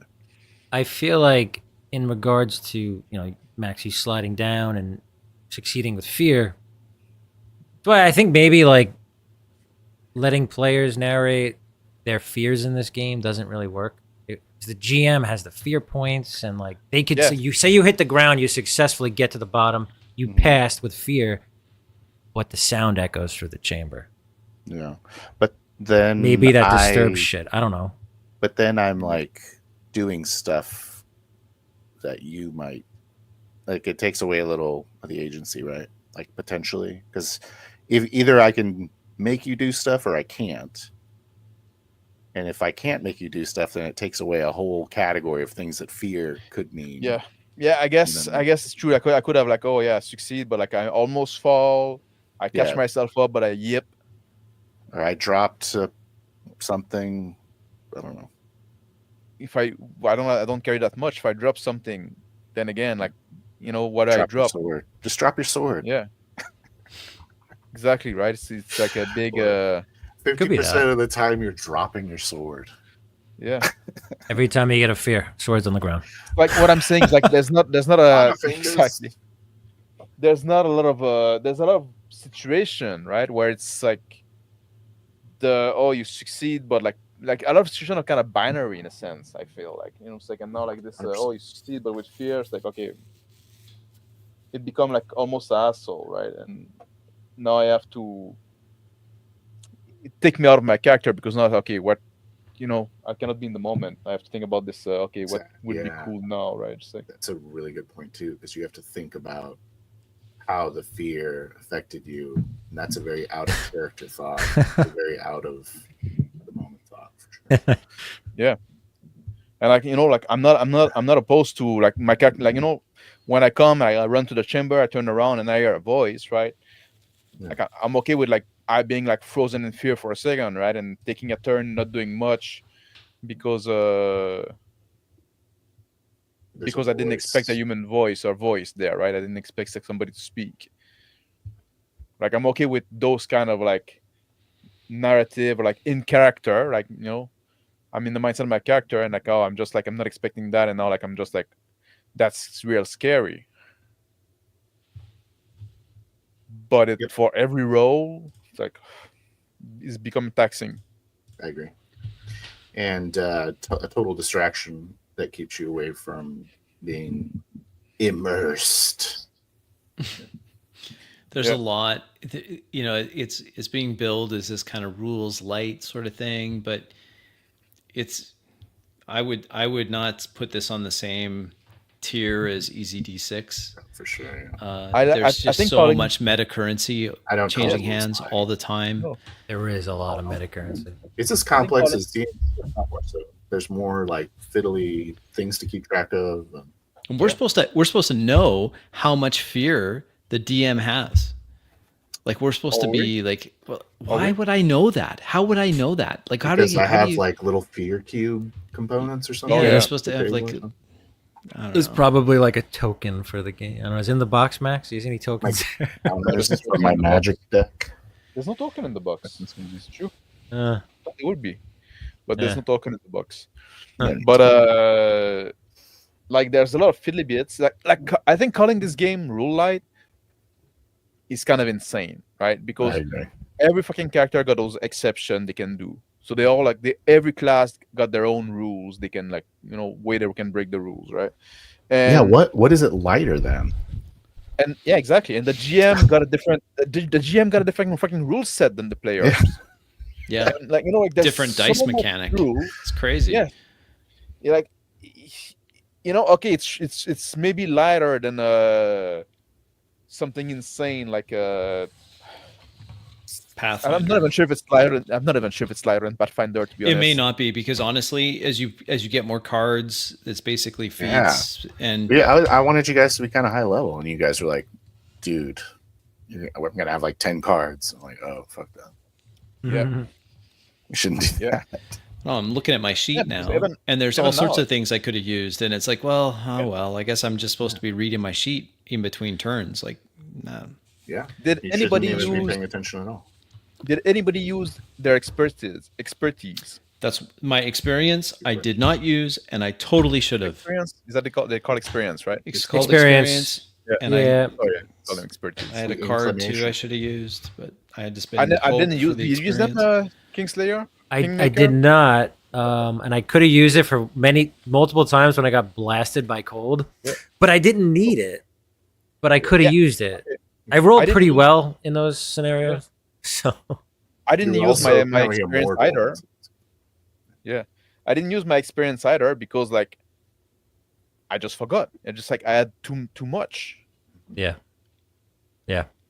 I had so much hope. I had so much I did too, but I armor couldn't even use to it. juggle. Oh, I'm saying you should be giving Yeah. everyone advantage constantly. I was legit just juggling. I was just consuming hope and then reducing my armor damage, and then that's all you do. And the only thing I didn't use that I didn't get to use yet, and I'll probably end up using it next, is the class feature that I have. It's another defensive ability. So Yeah. It's awesome. I like playing a tank. It's kind of fun. Yeah. You guys did a really good job, all of you. I thought. Thank you. Great job. It was fun. I don't know if the story was too on rails or it is we're- interesting. No, I think it was good. We're traversing a mine. Yeah. Yeah. As far as But I I'm think- concerned, Go ahead. Sorry. No, go ahead. No, I was just saying I don't know what's ahead. You know, the GM always feels like it's on rails because they know what's ahead, right? I mean, for me, I was immersed in it, especially that them coming down and dealing with the guy in the pit. Like I was there, you know. So Awesome. I feel like there could have been a lot of plays that could have branched off and stuff like that. We could have turned around. We could have decided. We could have like the guy with the mage there. We could have got more information. I was actually really was concerned. I was like, because of the cold wind. I Yeah. was really concerned you guys would be like, well, this is impossible. Let's forget this and get out of here. I almost did, Phil. When I got the gemstone off the dead dwarf, I'm like, They're like, payday. Let's get out. let's just go, guys. Like, Yeah. this is probably worth more than what the mayor's gonna pay us. Anyway, Just take this. Tell him, yeah, sorry, let the Jade Wing take care of it, Yeah. and then just leave. When we could have done See that, what but I think like in I wonder in what the terms of like story is like. sorry. I said, I wonder what the game would be like if you guys Oh yeah. Well, We'll never know. we'll never know. maybe. In terms of like, because we also wanted to test out the system, right? Then it was good in that sense, right? It was like we had like some combat and stuff like that. Like it was like a gauntlet. we you could know? get used to our stuff. We got to interact with some people. We got to go down a rope. Mm-hmm. I love a good dungeon crawl. That's How do my you feel about going jam. down a good rope? Going down a good rope. You know, as long as I get down safe. All right. Yeah. No guarantees. I was trying to call back to your fear of heights, Kingmaker. That's right. That's right. Don't remind me. Shit. I was so in trying the to, moment. I totally yeah. forgot. I should have looked at that one note that I didn't. Yeah, I'm trying. It wasn't to too high though. It wasn't that high. Like 20 feet. it wasn't like, you know, perpetual darkness below. Well, thanks to Then it's like, woo. Yeah, the light source thing. I don't know. Crispy's a walking light source. I'm just a torch. Oh. Is there any character customization? Yes, there is actually quite a bit in a sense because you get to choose Yeah. 2 cards from 2 domains. So You get 2 you would have, experiences. yeah, and in your experiences, so there's quite a bit of character customization. There is. So at least that going to them. Yep. It's almost like video gaming on paper. for sure. Very much. Very, very much. So. Potion You of know- stamina, potion of healing. It just feels like, okay, this is very much a Yeah. My stress. CRPG. Did you guys Yeah, have my- potions, or was that just the magical thing you? Oh, yeah. Crispy and I Start with it. consumed them. Yeah.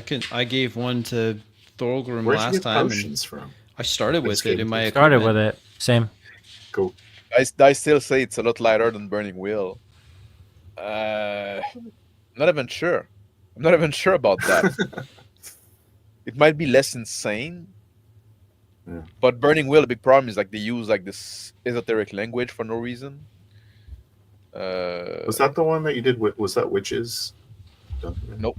No, No. was We never played Burning Wheel, and probably never will. no. Yeah. I did have some things that I thought I was going to hate that I didn't hate. The translation of damage to health. That's pretty intuitive. I don't. To me, it's like, oh, another step. I'm like, now I got to compare this. Now I got to The damage. I mean, you're not The wrong. damage. It is another step. It's another step, but it's not that hard. I think the damage is the part of this game that I like the best. Same. I think that's the I most agree. interesting for me is the damage, the way they do damage, with the threshold and you can sacrifice armor and stuff like that. And I they think have that's the stress. interesting thing. I And do they like have stress. stress. Yeah, I like The stress. stress. The stress is kind of nerve wracking because I can't do anything about it. Is it just? It's not like I could drink a potion, right? I'm sure you. Well, can. you have to rest. You have to can take rest. it away by resting. Yeah. So like I'm looking at my stress right now, and I'm like, yeah, I'm blocking everything, but Oh, this hasn't come up, but if we like, even though I almost died, as soon as we have a long rest, all armor I get to choose. I guess I can choose one of or two of three things. Yeah. But You're gonna need mean- 3 of 3 things. two of three things, and my armor's all back, and my health is all back, or my stress is all wiped, or whatever. having Your a armor max. comes back? Yeah, you can do on your long rest. You can just say, I'm going to repair all my armor and get Yeah. my armor back. You know, Weird. I think there's opportunity for roleplay with the stress. My guy's getting pretty stressed out right now, so I'll be back. eventually he'll start taking damage. So Yeah, I don't. how do I mind the do stress. that?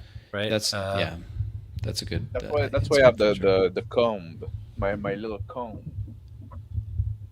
It's to represent my stress Your stress. when I brush my fur. Yeah. But yeah, I should It's have like had a a- flask. I might have to 40 a flask. I'm not sure I'm I'm clear getting on stressed out. I'm not sure I'm clear on what constitutes a success on a reaction roll. Like we had some reaction rolls where we were over 20 and failing. I'm like, how does that work? Like, what is What? the target number on reaction rolls? Anyway, I was just curious about it. I'm like, wow, I thought it was good, but I'm Do you gonna remember this? die. Do you remember this scenario? I'm trying to think back because it was a blast, wasn't it? It was one of the splash from when Phil was using his the blood. fear to do damage Yeah. on the freezing blood, which I thought was Yeah. pretty cool. But Yeah. I had rolled a reaction that was like 20 something. What was the and I'm like, anyway, it was an agility reaction. could Phil just have missed it, or Possible. It because could be. is it something your character can do? No, it was just There- a agility. He called for a reaction. So There was a point where I was confused, and apologies if I jumped in front, but the creature jumped on my back, yeah, and then you're like, it's not your turn. It's your my turn. And I was like, I thought it was your turn. I was like rolling it off my back, and then I was gonna, but it was you. Yeah, I was like, me. I was like, oh, I didn't think it was me, but okay. yeah, Yeah. I was confused on that. When it's combat, like it's not like every time a creature interact with you that you're gonna have a turn next, because like you just had it before, right? Just like then the creature get a stun. Yeah, you had just gone. Yeah. It was, And Crispy, I think I actually skipped him. And then I was like, oh, I shouldn't have skipped Crispy. And then Well, I was trying to Let be him really take a careful turn. not to up Get until skipped. the end step on people's toes. the reaction thing was during the breath weapon. Yes. I didn't make you do the blood splatter was a attack roll. Oh. Okay. And the reaction was to take half damage. Oh, that's what it was. Got it. The stress That was makes sense. automatic, and then it was 2d8 damage reaction for half. Like Makes- a fireball. Man, I really don't like the art in this book. I don't know why people are saying the art is so good. Oh, no, You don't like the wheelchair? No, I'm just not real keen on this art. I agree. Some of it's pretty cool. There's one that's really creepy that I can't figure out what's happening in the scene. Some of these creatures are fucking wild, man.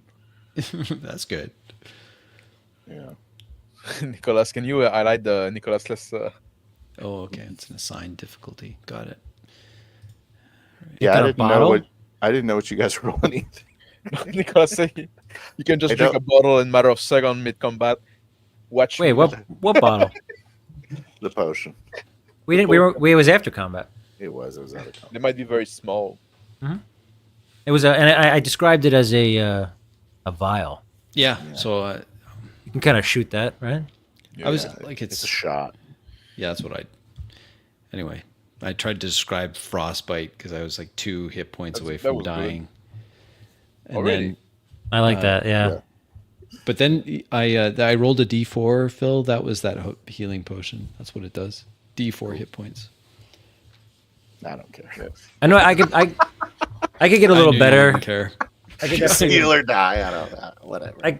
I could definitely improve on my descriptions of my grounding. I know I get animated physically, but I forget sometimes. Like you guys are across the screen, you know. So I need to describe it more. You know, when I'm struggling with the system, when the system is kind of cumbersome, my description gets worse because I'm trying to figure out like, oh, did I forget? Like, you know, and we don't have much bonus, right? You roll the fucking 2d12, then it's an Agitech. I can add +2. That's not much compared to dice roll, right? That's always like, you know, when we talk about luck game, right? That's like now you have the dice is a big proportion of your result, but then I have to look like, oh, okay, did I forget something here, right? Because because experience I have to spend a hope to use them, and am I gonna use this Slayer dice? You know, it's a lot of things that I make a roll.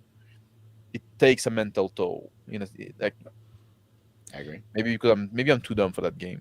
I think this game's probably made for people much smarter than me. Well, I had the same problem, Max. I rolled my 2d12 and I'm like, okay, that's a this, and I'm like, wait, I add 2 to that. Okay, so now it's that. Does it even matter? Like, because we're talking about the difference between a 20 and a 22, or a 17 and a 19. Yeah. No. Anyhow, I feel that. I guess like all crits are good.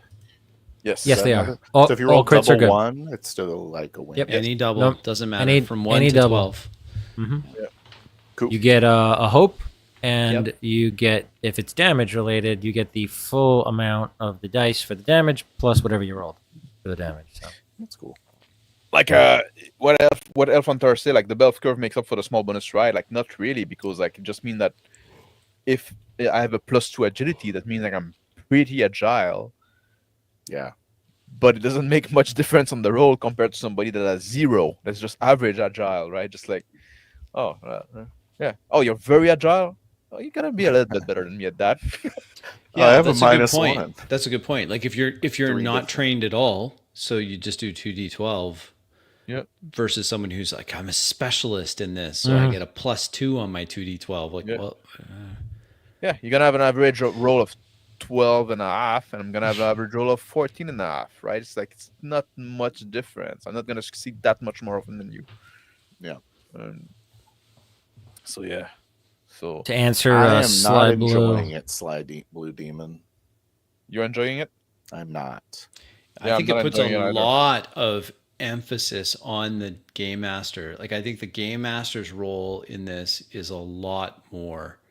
Sure. Sure, it's fine on the back of the book to say your players can narrate the hope and fear, and we do that more than most people. As players, we do much more narration. We do so much narration that we catch flack for it, for trying to tread on the GM's toes.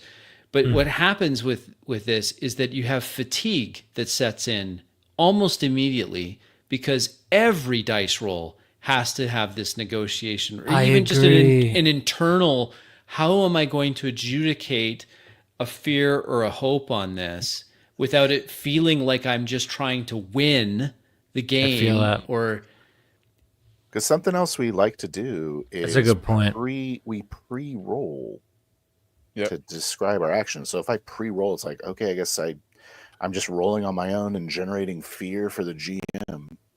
Yeah. That was a bummer. Stupid. I think solely It doesn't work for that, at least. I don't know. Solely from my perspective, I had fun. I'm having fun Thank God. with my class. Yeah. So system-wise, Yeah.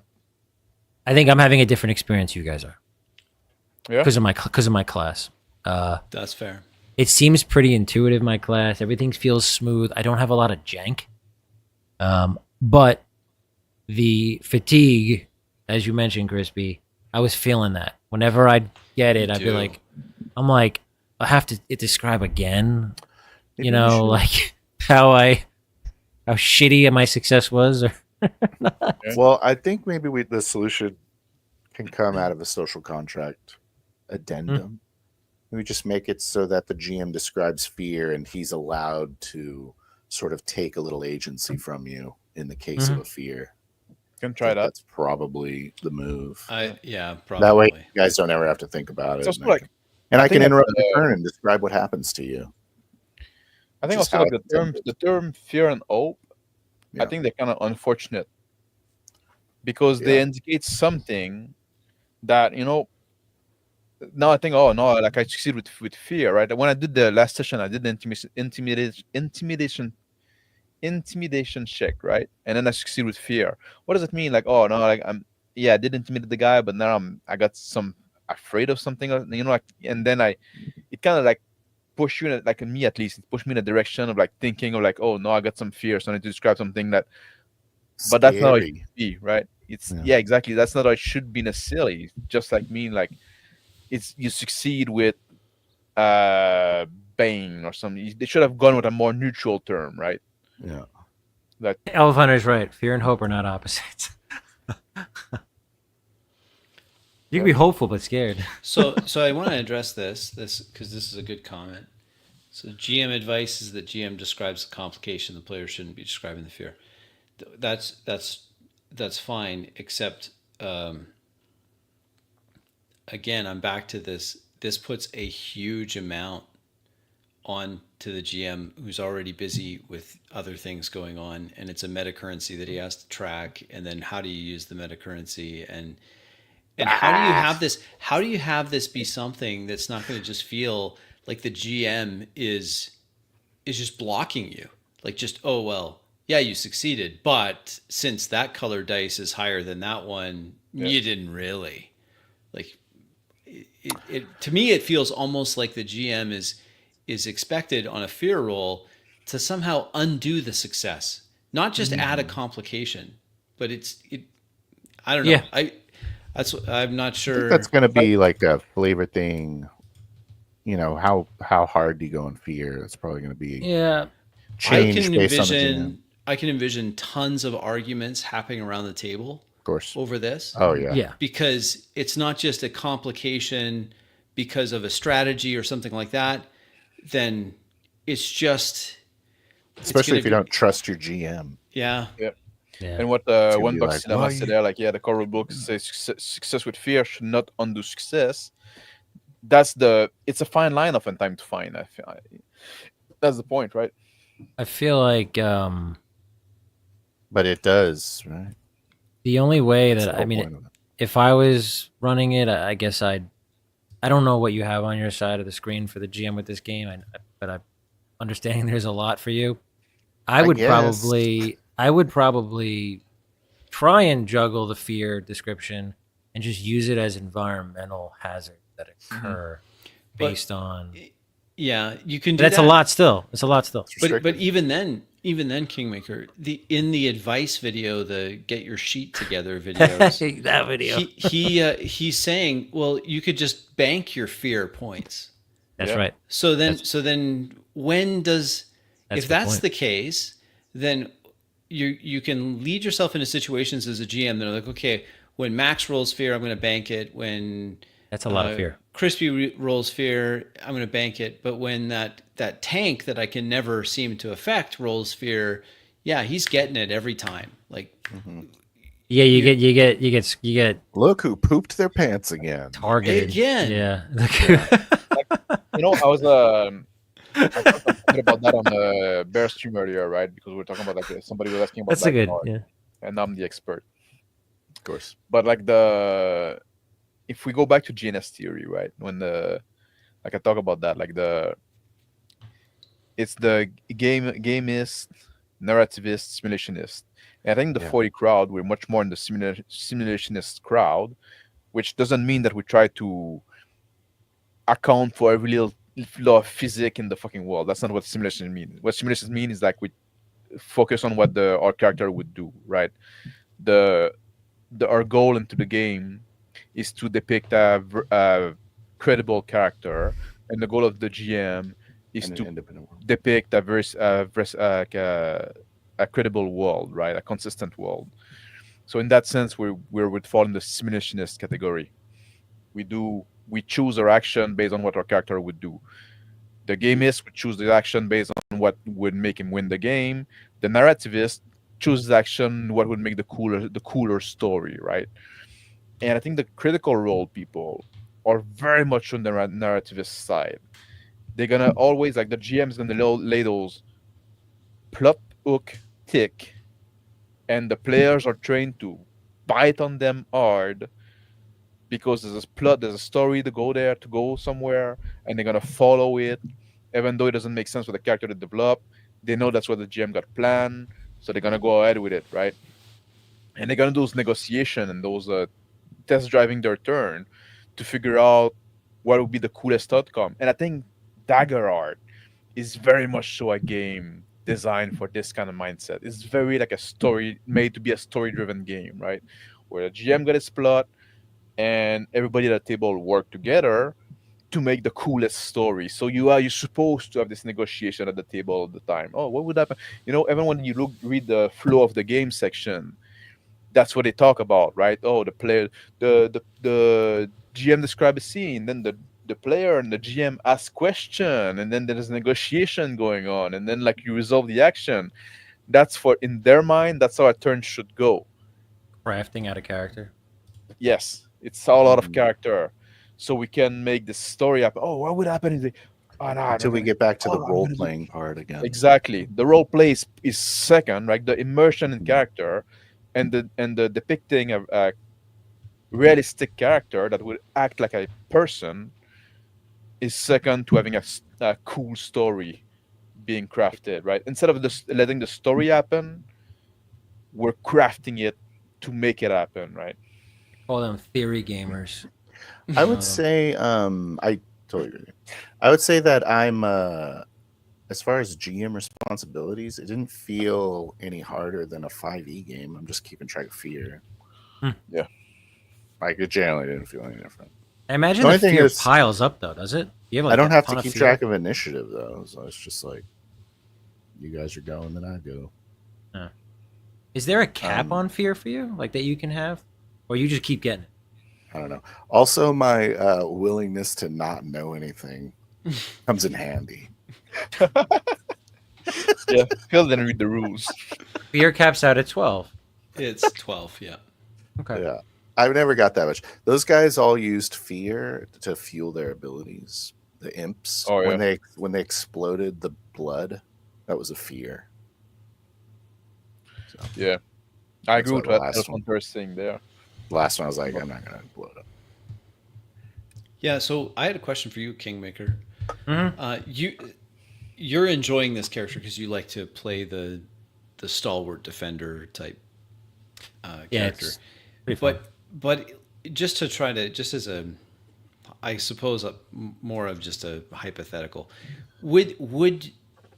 is there anything in this system that's doing something that we couldn't have had with a different system? Like, is there something unique that's happening here that's... Yeah, the damage system, which we touched on earlier. System, yeah. The damage system is the most unique. That's fair. And that includes the armor, because you're mitigating it as you're going, and it's like this You grow hope. You reduce armor. You just keep mitigating damage. For me, that's and that might be my class. I don't know. I guess that makes sense because like I said before, like I think the damage system is the most interesting part of that game.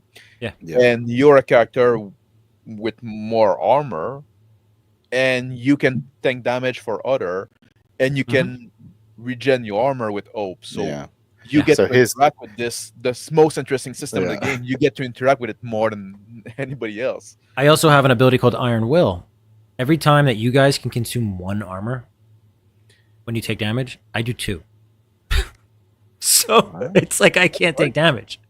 You know, like you guys, if you take damage, you go, okay, in this instance, I could consume an armor and reduce the threshold, right? My spec can I can do 2 armor every time. So it's just out of hand. 2 for 1 armor? Is that what you're saying? Or are you saying no? I can consume up to 2 armor slots. So it's overpowered. Even if it's a major injury, you can make it like nothing. Correct. Correct. And if it's severe, you can like just lose 1 HP. I was kind of laughing at it mid-game. I'm like, this is overpowered. like, what the hell am I doing? Doing your gerb. I'm doing my gerb. Like I didn't voice it out when I used when I did use some armor slot. I just didn't talk about it. Like, and my turn took long enough already, and like there's a bunch of things happening. I just said okay, and I moved on, and I just noted that as I knew, I noted like 1 armor slot less. I will say that you kind of hit like a baby, though. Me? Yeah. I did.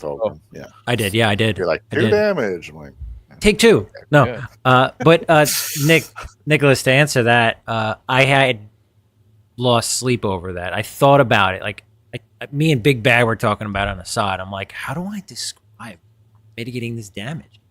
And then, like, the more I went through it, I was like, I'm just going to have to say, because I don't want to have to just say, I'm going to consume armor slots. I'm just, poof, I deflect the blow, and just, I'm okay, Could I have been more descriptive on what I did there? Probably.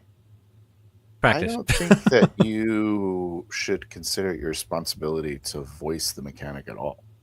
No, that's why I didn't do it. That's why I didn't do it. Voice mechanics unless you absolutely have. Me and Big Bad were chatting, and I was describing how I was in duty. He's like, "Don't say you consume armor slot. What are you doing?" I'm like, "You're right. Yeah, I'm not gonna do that. I wanted just people to know. Just describe the damage bouncing off your armor. That's what I did. Yeah, that's what I did. I'm like, you know what? You did a really good job, man.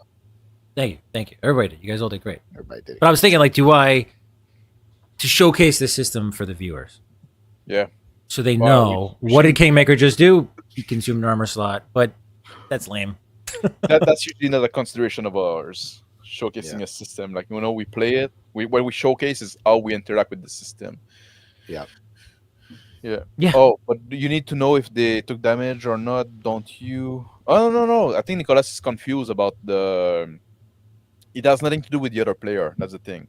I think Nicolas is confused because let me see. I get not speaking out stuff. No. Because that's something only Kingsmaker character needs to know. It's like when his character take damage.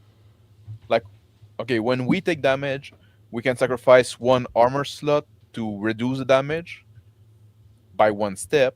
When Kingsmaker character takes damage, he can consume 2 armor slot on the same damage intake to reduce the damage by 2 step. So is it important to tell someone that you took damage? No, exactly. Or can you just assume that you take damage when the GM? No, I think Nicolas was thinking that Kingsmaker character could reduce his armor to reduce our damage or some shit like that, right? Like, but forget Nicholas. Do you think that you should have to think about him all the time? Okay, well, do you think you should have to convey that you're taking damage as a reaction? It's probably important, I guess. No. Yeah. I don't think you need to. I thought about if damage came through to me, I was considering. Okay, say I was able to reduce from severe down to minor. My thought was, the blade breaks through my defenses and nicks my face. Yeah.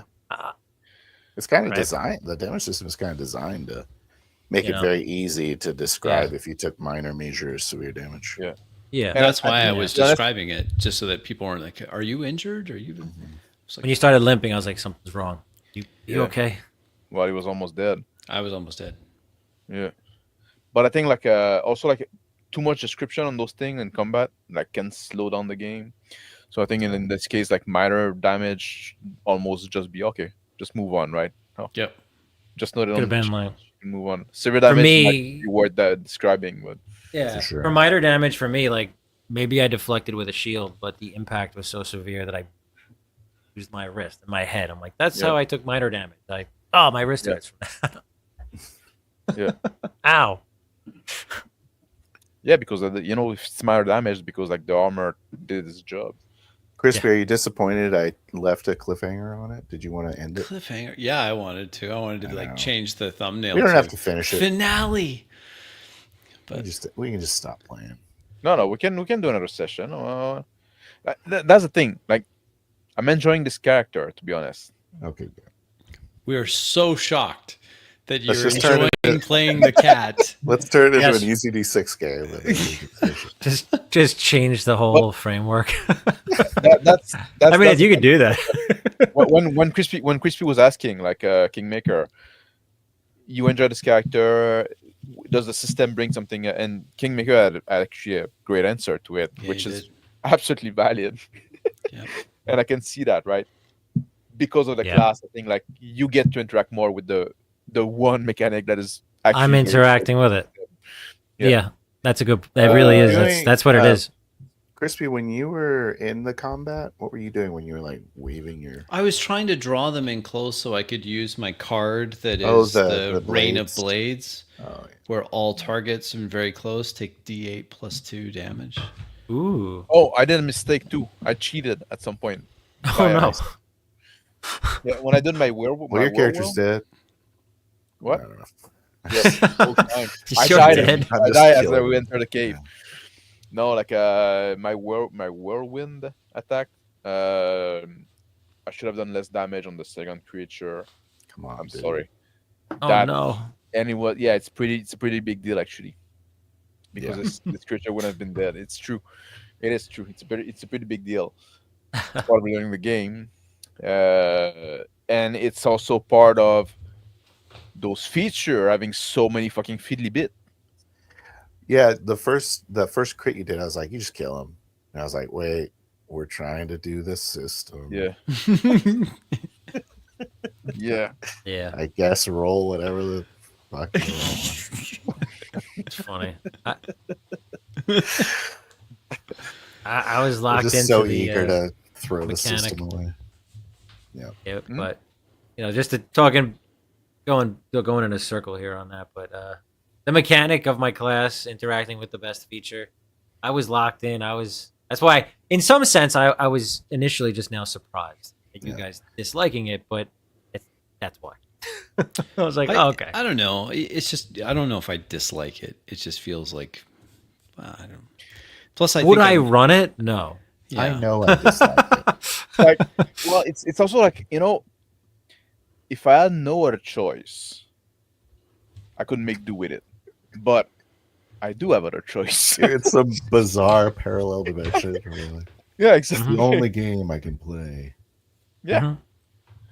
but if Fulgrim would be a really good Gloomhaven character. Oh, oh yeah, I played a little bit of Gloomhaven. I didn't get to finish. I mean, we talked I'm gonna about it. finish that. We did, made right? a comparison to this We did. game in Gloomhaven. That's earlier. right. Yeah. Gloomhaven. Like, okay, if you guys were really into the system, let's think about that. Let's make an hypothetical. Okay. And you're making this campaign that I find very interesting in team and stuff like that. Would I decide not to play it because I dislike the system? I'm not sure. Maybe I would say, I'm gonna skip this one. Sounds like a cool game. Yeah. You have a cool concept going on. I might skip this one. So I guess that would put me in I dislike the system. What about you, Crispy? Yeah, it's a tough one for me.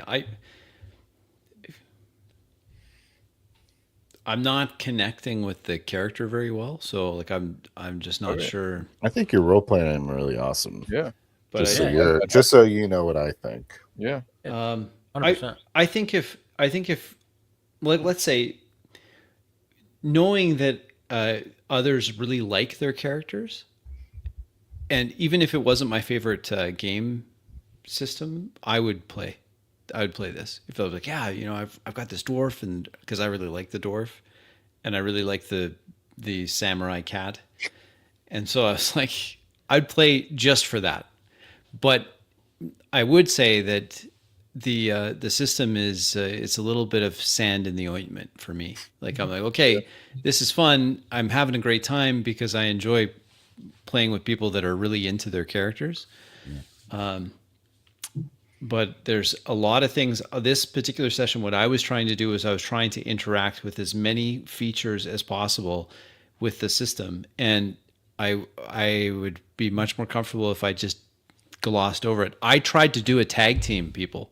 Like put that in context. I tried to do a tag team, which is essentially impossible to do in character without this negotiation because we both roll dice.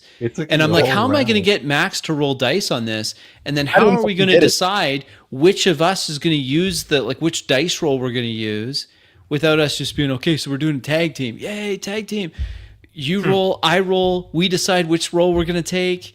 Then we're going to do, and then this triggers this. Anyway, so so there's just because I saw someone critiquing. Actually, it was Eli that critiqued us. That said, look, the way you guys play, honestly, you don't really interact with a lot of the systems that just don't work with the style of game. And I'm like, that's fair criticism. I'm going to see if I can interact with more systems, and not really. I recognized when you did it though. I was like, this is happening. My guy was on his side holding on. At one point, there's fucking 12 systems. Like, sorry, you have 12 systems in the game I have to care about. Who cares? What Eli said there, like Easy D6 is king for 3D40 roleplay. Like so far, like I would agree with that. Yeah. Imagine if your character, Crispy, was using the fire magic rules of Easy D6. How amazing! You know what? To be honest with you, Phil, that's how I'm playing this guy. That's like, there's nothing in my character sheet that says I can turn my dual staff into a torch. But I'm like, it's a dual staff and he shoots fire. Couldn't he not just have it be a torch? That seems so mundane. Yeah. Like, wouldn't that be okay? Yeah. But yeah. The answer is yes. The answer is. So anyway. To insert like my ear trumpet has been struck by lightning. If someone held a gun to my head, would you play Daggerheart? Yes, I would. I would too. Although getting shot in the head could also be appealing in its own way. Does the gun to your head help you hear? Does the guy holding the gun have painted nails? Did he roll with hope? If he rolled with hope, then I'm okay with it. I'd do anything to keep you alive, my ear. Trumpet. You should have made Mono something like Donkey Kong. Donkey Kong instead. Throw a barrel. Throw barrels. Barrel of banana that you're carrying on you for some reason. I banana do report. Banana. I gotta. Now, dude, I'm locked in now. I'm ready to go. Tomorrow morning, coffee. Doxing Max. We gotta be careful. I'm gonna have a cup of coffee and I'm gonna watch that every morning. Do with a banana. But I love the experiment here, and that's like, can we play these new systems and on a roleplay? I want to do more of those. Yeah. And I know Eli was vocal in chat today. I got a little vocal too about it. I wanna, and Crispy, you just mentioned on it. I wanna stress systems and still try and roleplay. You know, I don't want to just do improv. I want to play a system, and to me that's fun. It's like, how do I navigate these rules? Yeah. If they're too cumbersome, do something else. Yeah, that's what we're struggling with for sure. And, and if I were like to you guys really enamored with the system, you have a cool campaign, you ask me to join, and I say, okay, I'll join. I would, but to tell you the truth, I might, let's say. I don't know if I would. I might, but if I did, I would probably try to avoid the system as much as I can. And then when like, combat start, I would be like, oh, fuck. Yeah, I generate a merchant character that would like, oh, I'm hiding. Okay, like true story. I did that playing RuneQuest. Smart. I was like, I'm just gonna be a merchant because I was looking at it. And I'm like, it's gonna be a lot for me to learn this. I don't want to interact with a whole bunch of this, so I'm gonna just be a merchant. It worked. I have Axe 2. I think it would be like at least it would be like more familiar because it's very West-ish, right? I would just say as a disclaimer, like we're trying to see if Daggerheart would work with 4D, but one of the requirements really is system mastery. I don't think any of us can really claim that. No. So not yet, at least. I wonder if system mastery, obviously it would improve the seamlessness of it, but I wonder if it would be enough. Yeah, I don't know. It's like, could you? Was it even worth it? With it? Probably, if everybody at the table has very good system mastery, but you could also use a different system, right? Like, is it worth? Is the juice worth the squeeze, right? That's for me. That's what it. Oh, so I wanted to ask Nicholas. Did you like? I named my blade there on the spot. What did I say this was? I need to remember that. I need to know that. I said the blade was named Inu no Shini, which I guess would be also grammatically incorrect. It'd be like Inu no Shin. But yeah. System mastery of this, huh? I don't know if I don't know that it's. Would I have the passion to want a system mastery Daggerheart? Probably not. No. Hate to admit it, but I've I pretty much mastered 5e, playing it for so long. Everybody, you don't need to. Hey, I hate to admit it. A lot of people do not. I feel like I've started to get to that point with Shadow Dark because it's just 5e light, but yeah. This kind of idea of crunchy systems in 4D is kind of what I was talking about before, Max, about this idea of the 2.5D game. With like try to play Dune. Yeah. It's good role playing and see if I enjoy actually just playing the systems like they're meant to be as a board game, pretty much. Because that's the thing also, when you read Daggerheart before we played it at first, you said like, oh, you know what? I kinda like the mechanics, I gotta like what they're going with. Now that you have more experience in it, like did it change your opinion on that? Well, I'm trying to 4D the game. If I was more comfortable with just like shutting down the game and having a board game combat experience with you guys, it might be interesting as a board game. Should we try to do that for one session? Say, you know what, we're just gonna talk about the mechanics. We're gonna negotiate everything. We're gonna negotiate everything, and we're gonna say I'm doing this. We're gonna 2D it. Yeah, 2.5, baby. 2D it. 2.5. Yeah. Would it be worth trying to do? We could. I'm game to do it for a session, right? And then we decide from there. Maybe it's gonna be. Then we really have to know how to play. We're right all along. Question is, really got to learn how to play this game. Are we beating a dead horse at that point? Well, I mean, it's kind of how it's designed to be played. Just beat it. Yeah. But I would say that it would fail the Will It 4D if you have to revert to a 2.5 style game. Yeah. 4 and 6 hour session, Nicolas says. That's also the thing. That's true. Yeah. That's a really good point. It would really lengthen the game. And it's going to be slower. Always is. I already find it like hard to stay engaged. Like I said, because I have to think so much about the thing I can do and what I want to do. And does that apply? Is that the right situation? Reread the fucking rules. Oh no, I cannot do that now because I didn't meet this condition, right? Yeah. Now if we have those turns with negotiation, it's gonna be hard for me not to check out. Maybe the problem is with me. Maybe I have like some kind of ADHD. But are you allowed to then get drunk during the game? I don't know. I tell you what, I need a fridge.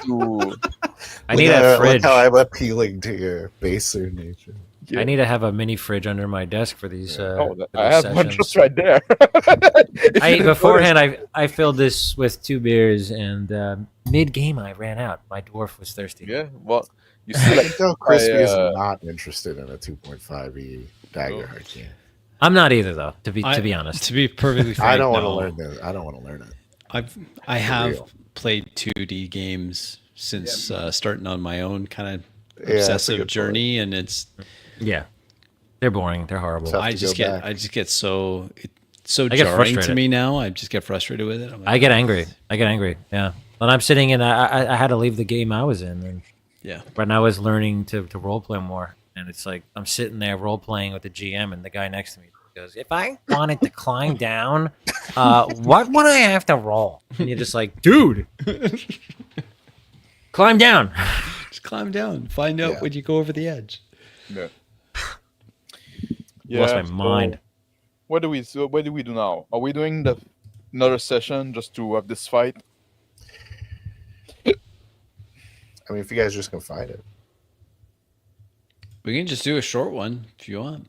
We fight them right now. No, We could have, in the time we stopped the game, we could have just Seriously, finished it. you guys would have been dead by now. Yeah. oh, all right. That's the thing, right? Like, Cut my losses. Survive. I would be down to give it another shot, right? Because now we interact more. Like the first session, we barely interacted with the system. Now we interacted more with it. We saw some of the flaw. We saw some of the hiccup it got. We can get better prepared for the next session. So maybe like the real fucking fair test is gonna be on session 3. Let's do it. So I'll be willing to go session 3, and also, like I said, I do enjoy this character. So just abandoning him. Maybe one day we'll stop interrupting you. Maybe. I don't think it's gonna be the next. Maybe session. one day I'll get to have some turns. I grab the rope. Okay, I'm gonna go. I'm gonna do this and this and that. Like, okay, I guess I got a time to. But I put the rope down. It's like that's what I thought. Yeah. Better put the rope down. Yeah. I'll have to rewatch that. I'm looking forward to seeing me talk over you. Well, it's not so much as a talking over, and sometimes I did talk over as well. I tried to fucking try to get your damn word in, for God's sakes. Yeah, you fucking asshole. I don't know. But, I didn't go so far as to put a timer on myself, but yeah, I didn't. Well, I didn't think you did. I think it was just all Kingmaker, probably. It's always Kingmaker. It's just Kingmaker. I don't want to fucking pointing my out. Yeah. Always me. I don't know. Always me. There was a. I know. I'm sure you're gonna rewatch the session, right? And I then will you're gonna rewatch. see like. I'll see it. Oh yeah, I got it. I took a turn. Phil said something, and then I took another turn, right? And then like everybody else is there with the dick in their hand. Sounds right. Take some ibuprofen before session 3. There you go. Okay. Gotta say, I do like every your characters. Every time you roll, you say, "Does anyone want to spend some hope?" Hey, are you gonna spend some Does hope anyone now? want to spend some hope on this? Does Guys, anybody? I could use some hope on Can you this. imagine every time I ask for a roll, someone goes, "Does anyone want to spend some hope on this?" Okay, so I've looked for Daggerheart actual plays to see people playing, and one thing I've noticed I bet they is do that. Man, you need to do some UA on that. Are there any good ones? No, and they're just like we were talking about. They're either they're interacting with the system and it's slow, it's painful, it's laborious, it's just crazy, or they don't interact with the system at all, and it's like just a an 1D. improv session, and there's no movement, and there's no action, and it's just voice actors flexing on other voice actors. Yeah. And it's just, I'm so sick of those. So many of the big actual play videos, that's all it is it's just a boring conversation interrupted. Instead of punctuation, it's interrupted with roll this. And then it's just conversation, but it's a conversation that has no movement, doesn't lead to any action. I'm like, man, this is boring. So terribly boring. It's I mean, it's almost pointless to review those outside of the clicks, I guess. But Yeah, it's like they're not even trying. Fix his life. yeah. They're not even trying to play the game. They're just putting a show on. And but the rough thing with this is the ones where I'm looking for them playing the game. It's the same. It's all out of character. It's just like Kingmaker was saying. It's like, so can I do this? Yeah. Then the GM goes. So much retconning. It's so much retconning because of the worst. hope and fear stuff. And Does anybody else have anything they want to do before we move on? yeah, That's my favorite. I can't stand that. and it's so much turn by committee. It's almost implied that it's turn by committee in this game. But that was about to say, like, imagine if we were playing a game like that, right?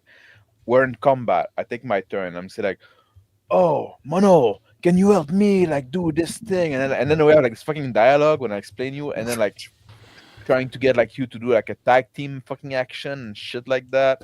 Yeah. And it's gonna take forever. And say like, "Man, you're supposed to be in combat, and things are supposed to move fast." And now like I'm stopping to try to convince you to do this thing with me, right? Just like I'm trying to get Thulgrim to spend a hope on our tag team.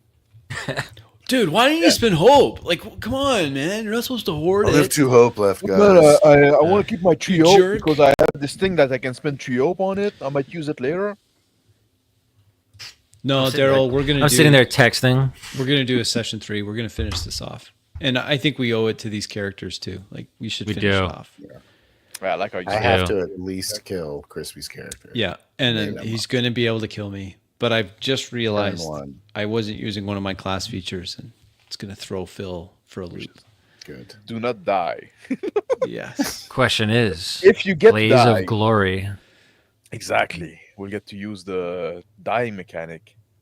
Explode in a ball of fire. How do you want to do that? You rolled with hope. How do you want to do that? Oh, it's so bad. But we do owe it to these characters because we've got some great characters here. I agree. Kaneko, I like this group. Fulgrim. Yes. I wanna Even play, Mono. I want to play Easy D6 with them one day. that's almost like the saddest fucking conclusion, right? Oh, interesting session, interesting campaign, interesting character. I want to put them in easy D6. That's how much easier it would be. Oh my god. Yeah, yeah. So okay, well we'll do another one, folks. So thanks so much for watching and sticking with us. We'll try to keep it going. Try to keep it going. Sorry that we started late today, but we'll try to do one more and finish this off. Might be a blaze of glory, but that's okay. Yeah. Forget I'm not the one hosting. God bless everybody. Thanks, everybody. We'll end the stream here. We'll catch you on the next one. Happy 4th of July. Happy like Independence Day. Yes, happy Independence Day to our Americans. It's midnight for out me there. right now. Yeah. Thank you very much. That's great. Happy 4th, guys. The barbecue and the freedom. I wish I was down there. Honestly, I'm so happy that Lisa and I almost went down to celebrate 4th of July down in the States. And I was like, oh man, we're spreading freedom around the world too. That's how we do. Exactly. Yep. That's how we do it. You're welcome. It's great. And on that note, we'll catch you guys on the next one. Later, guys. Bye.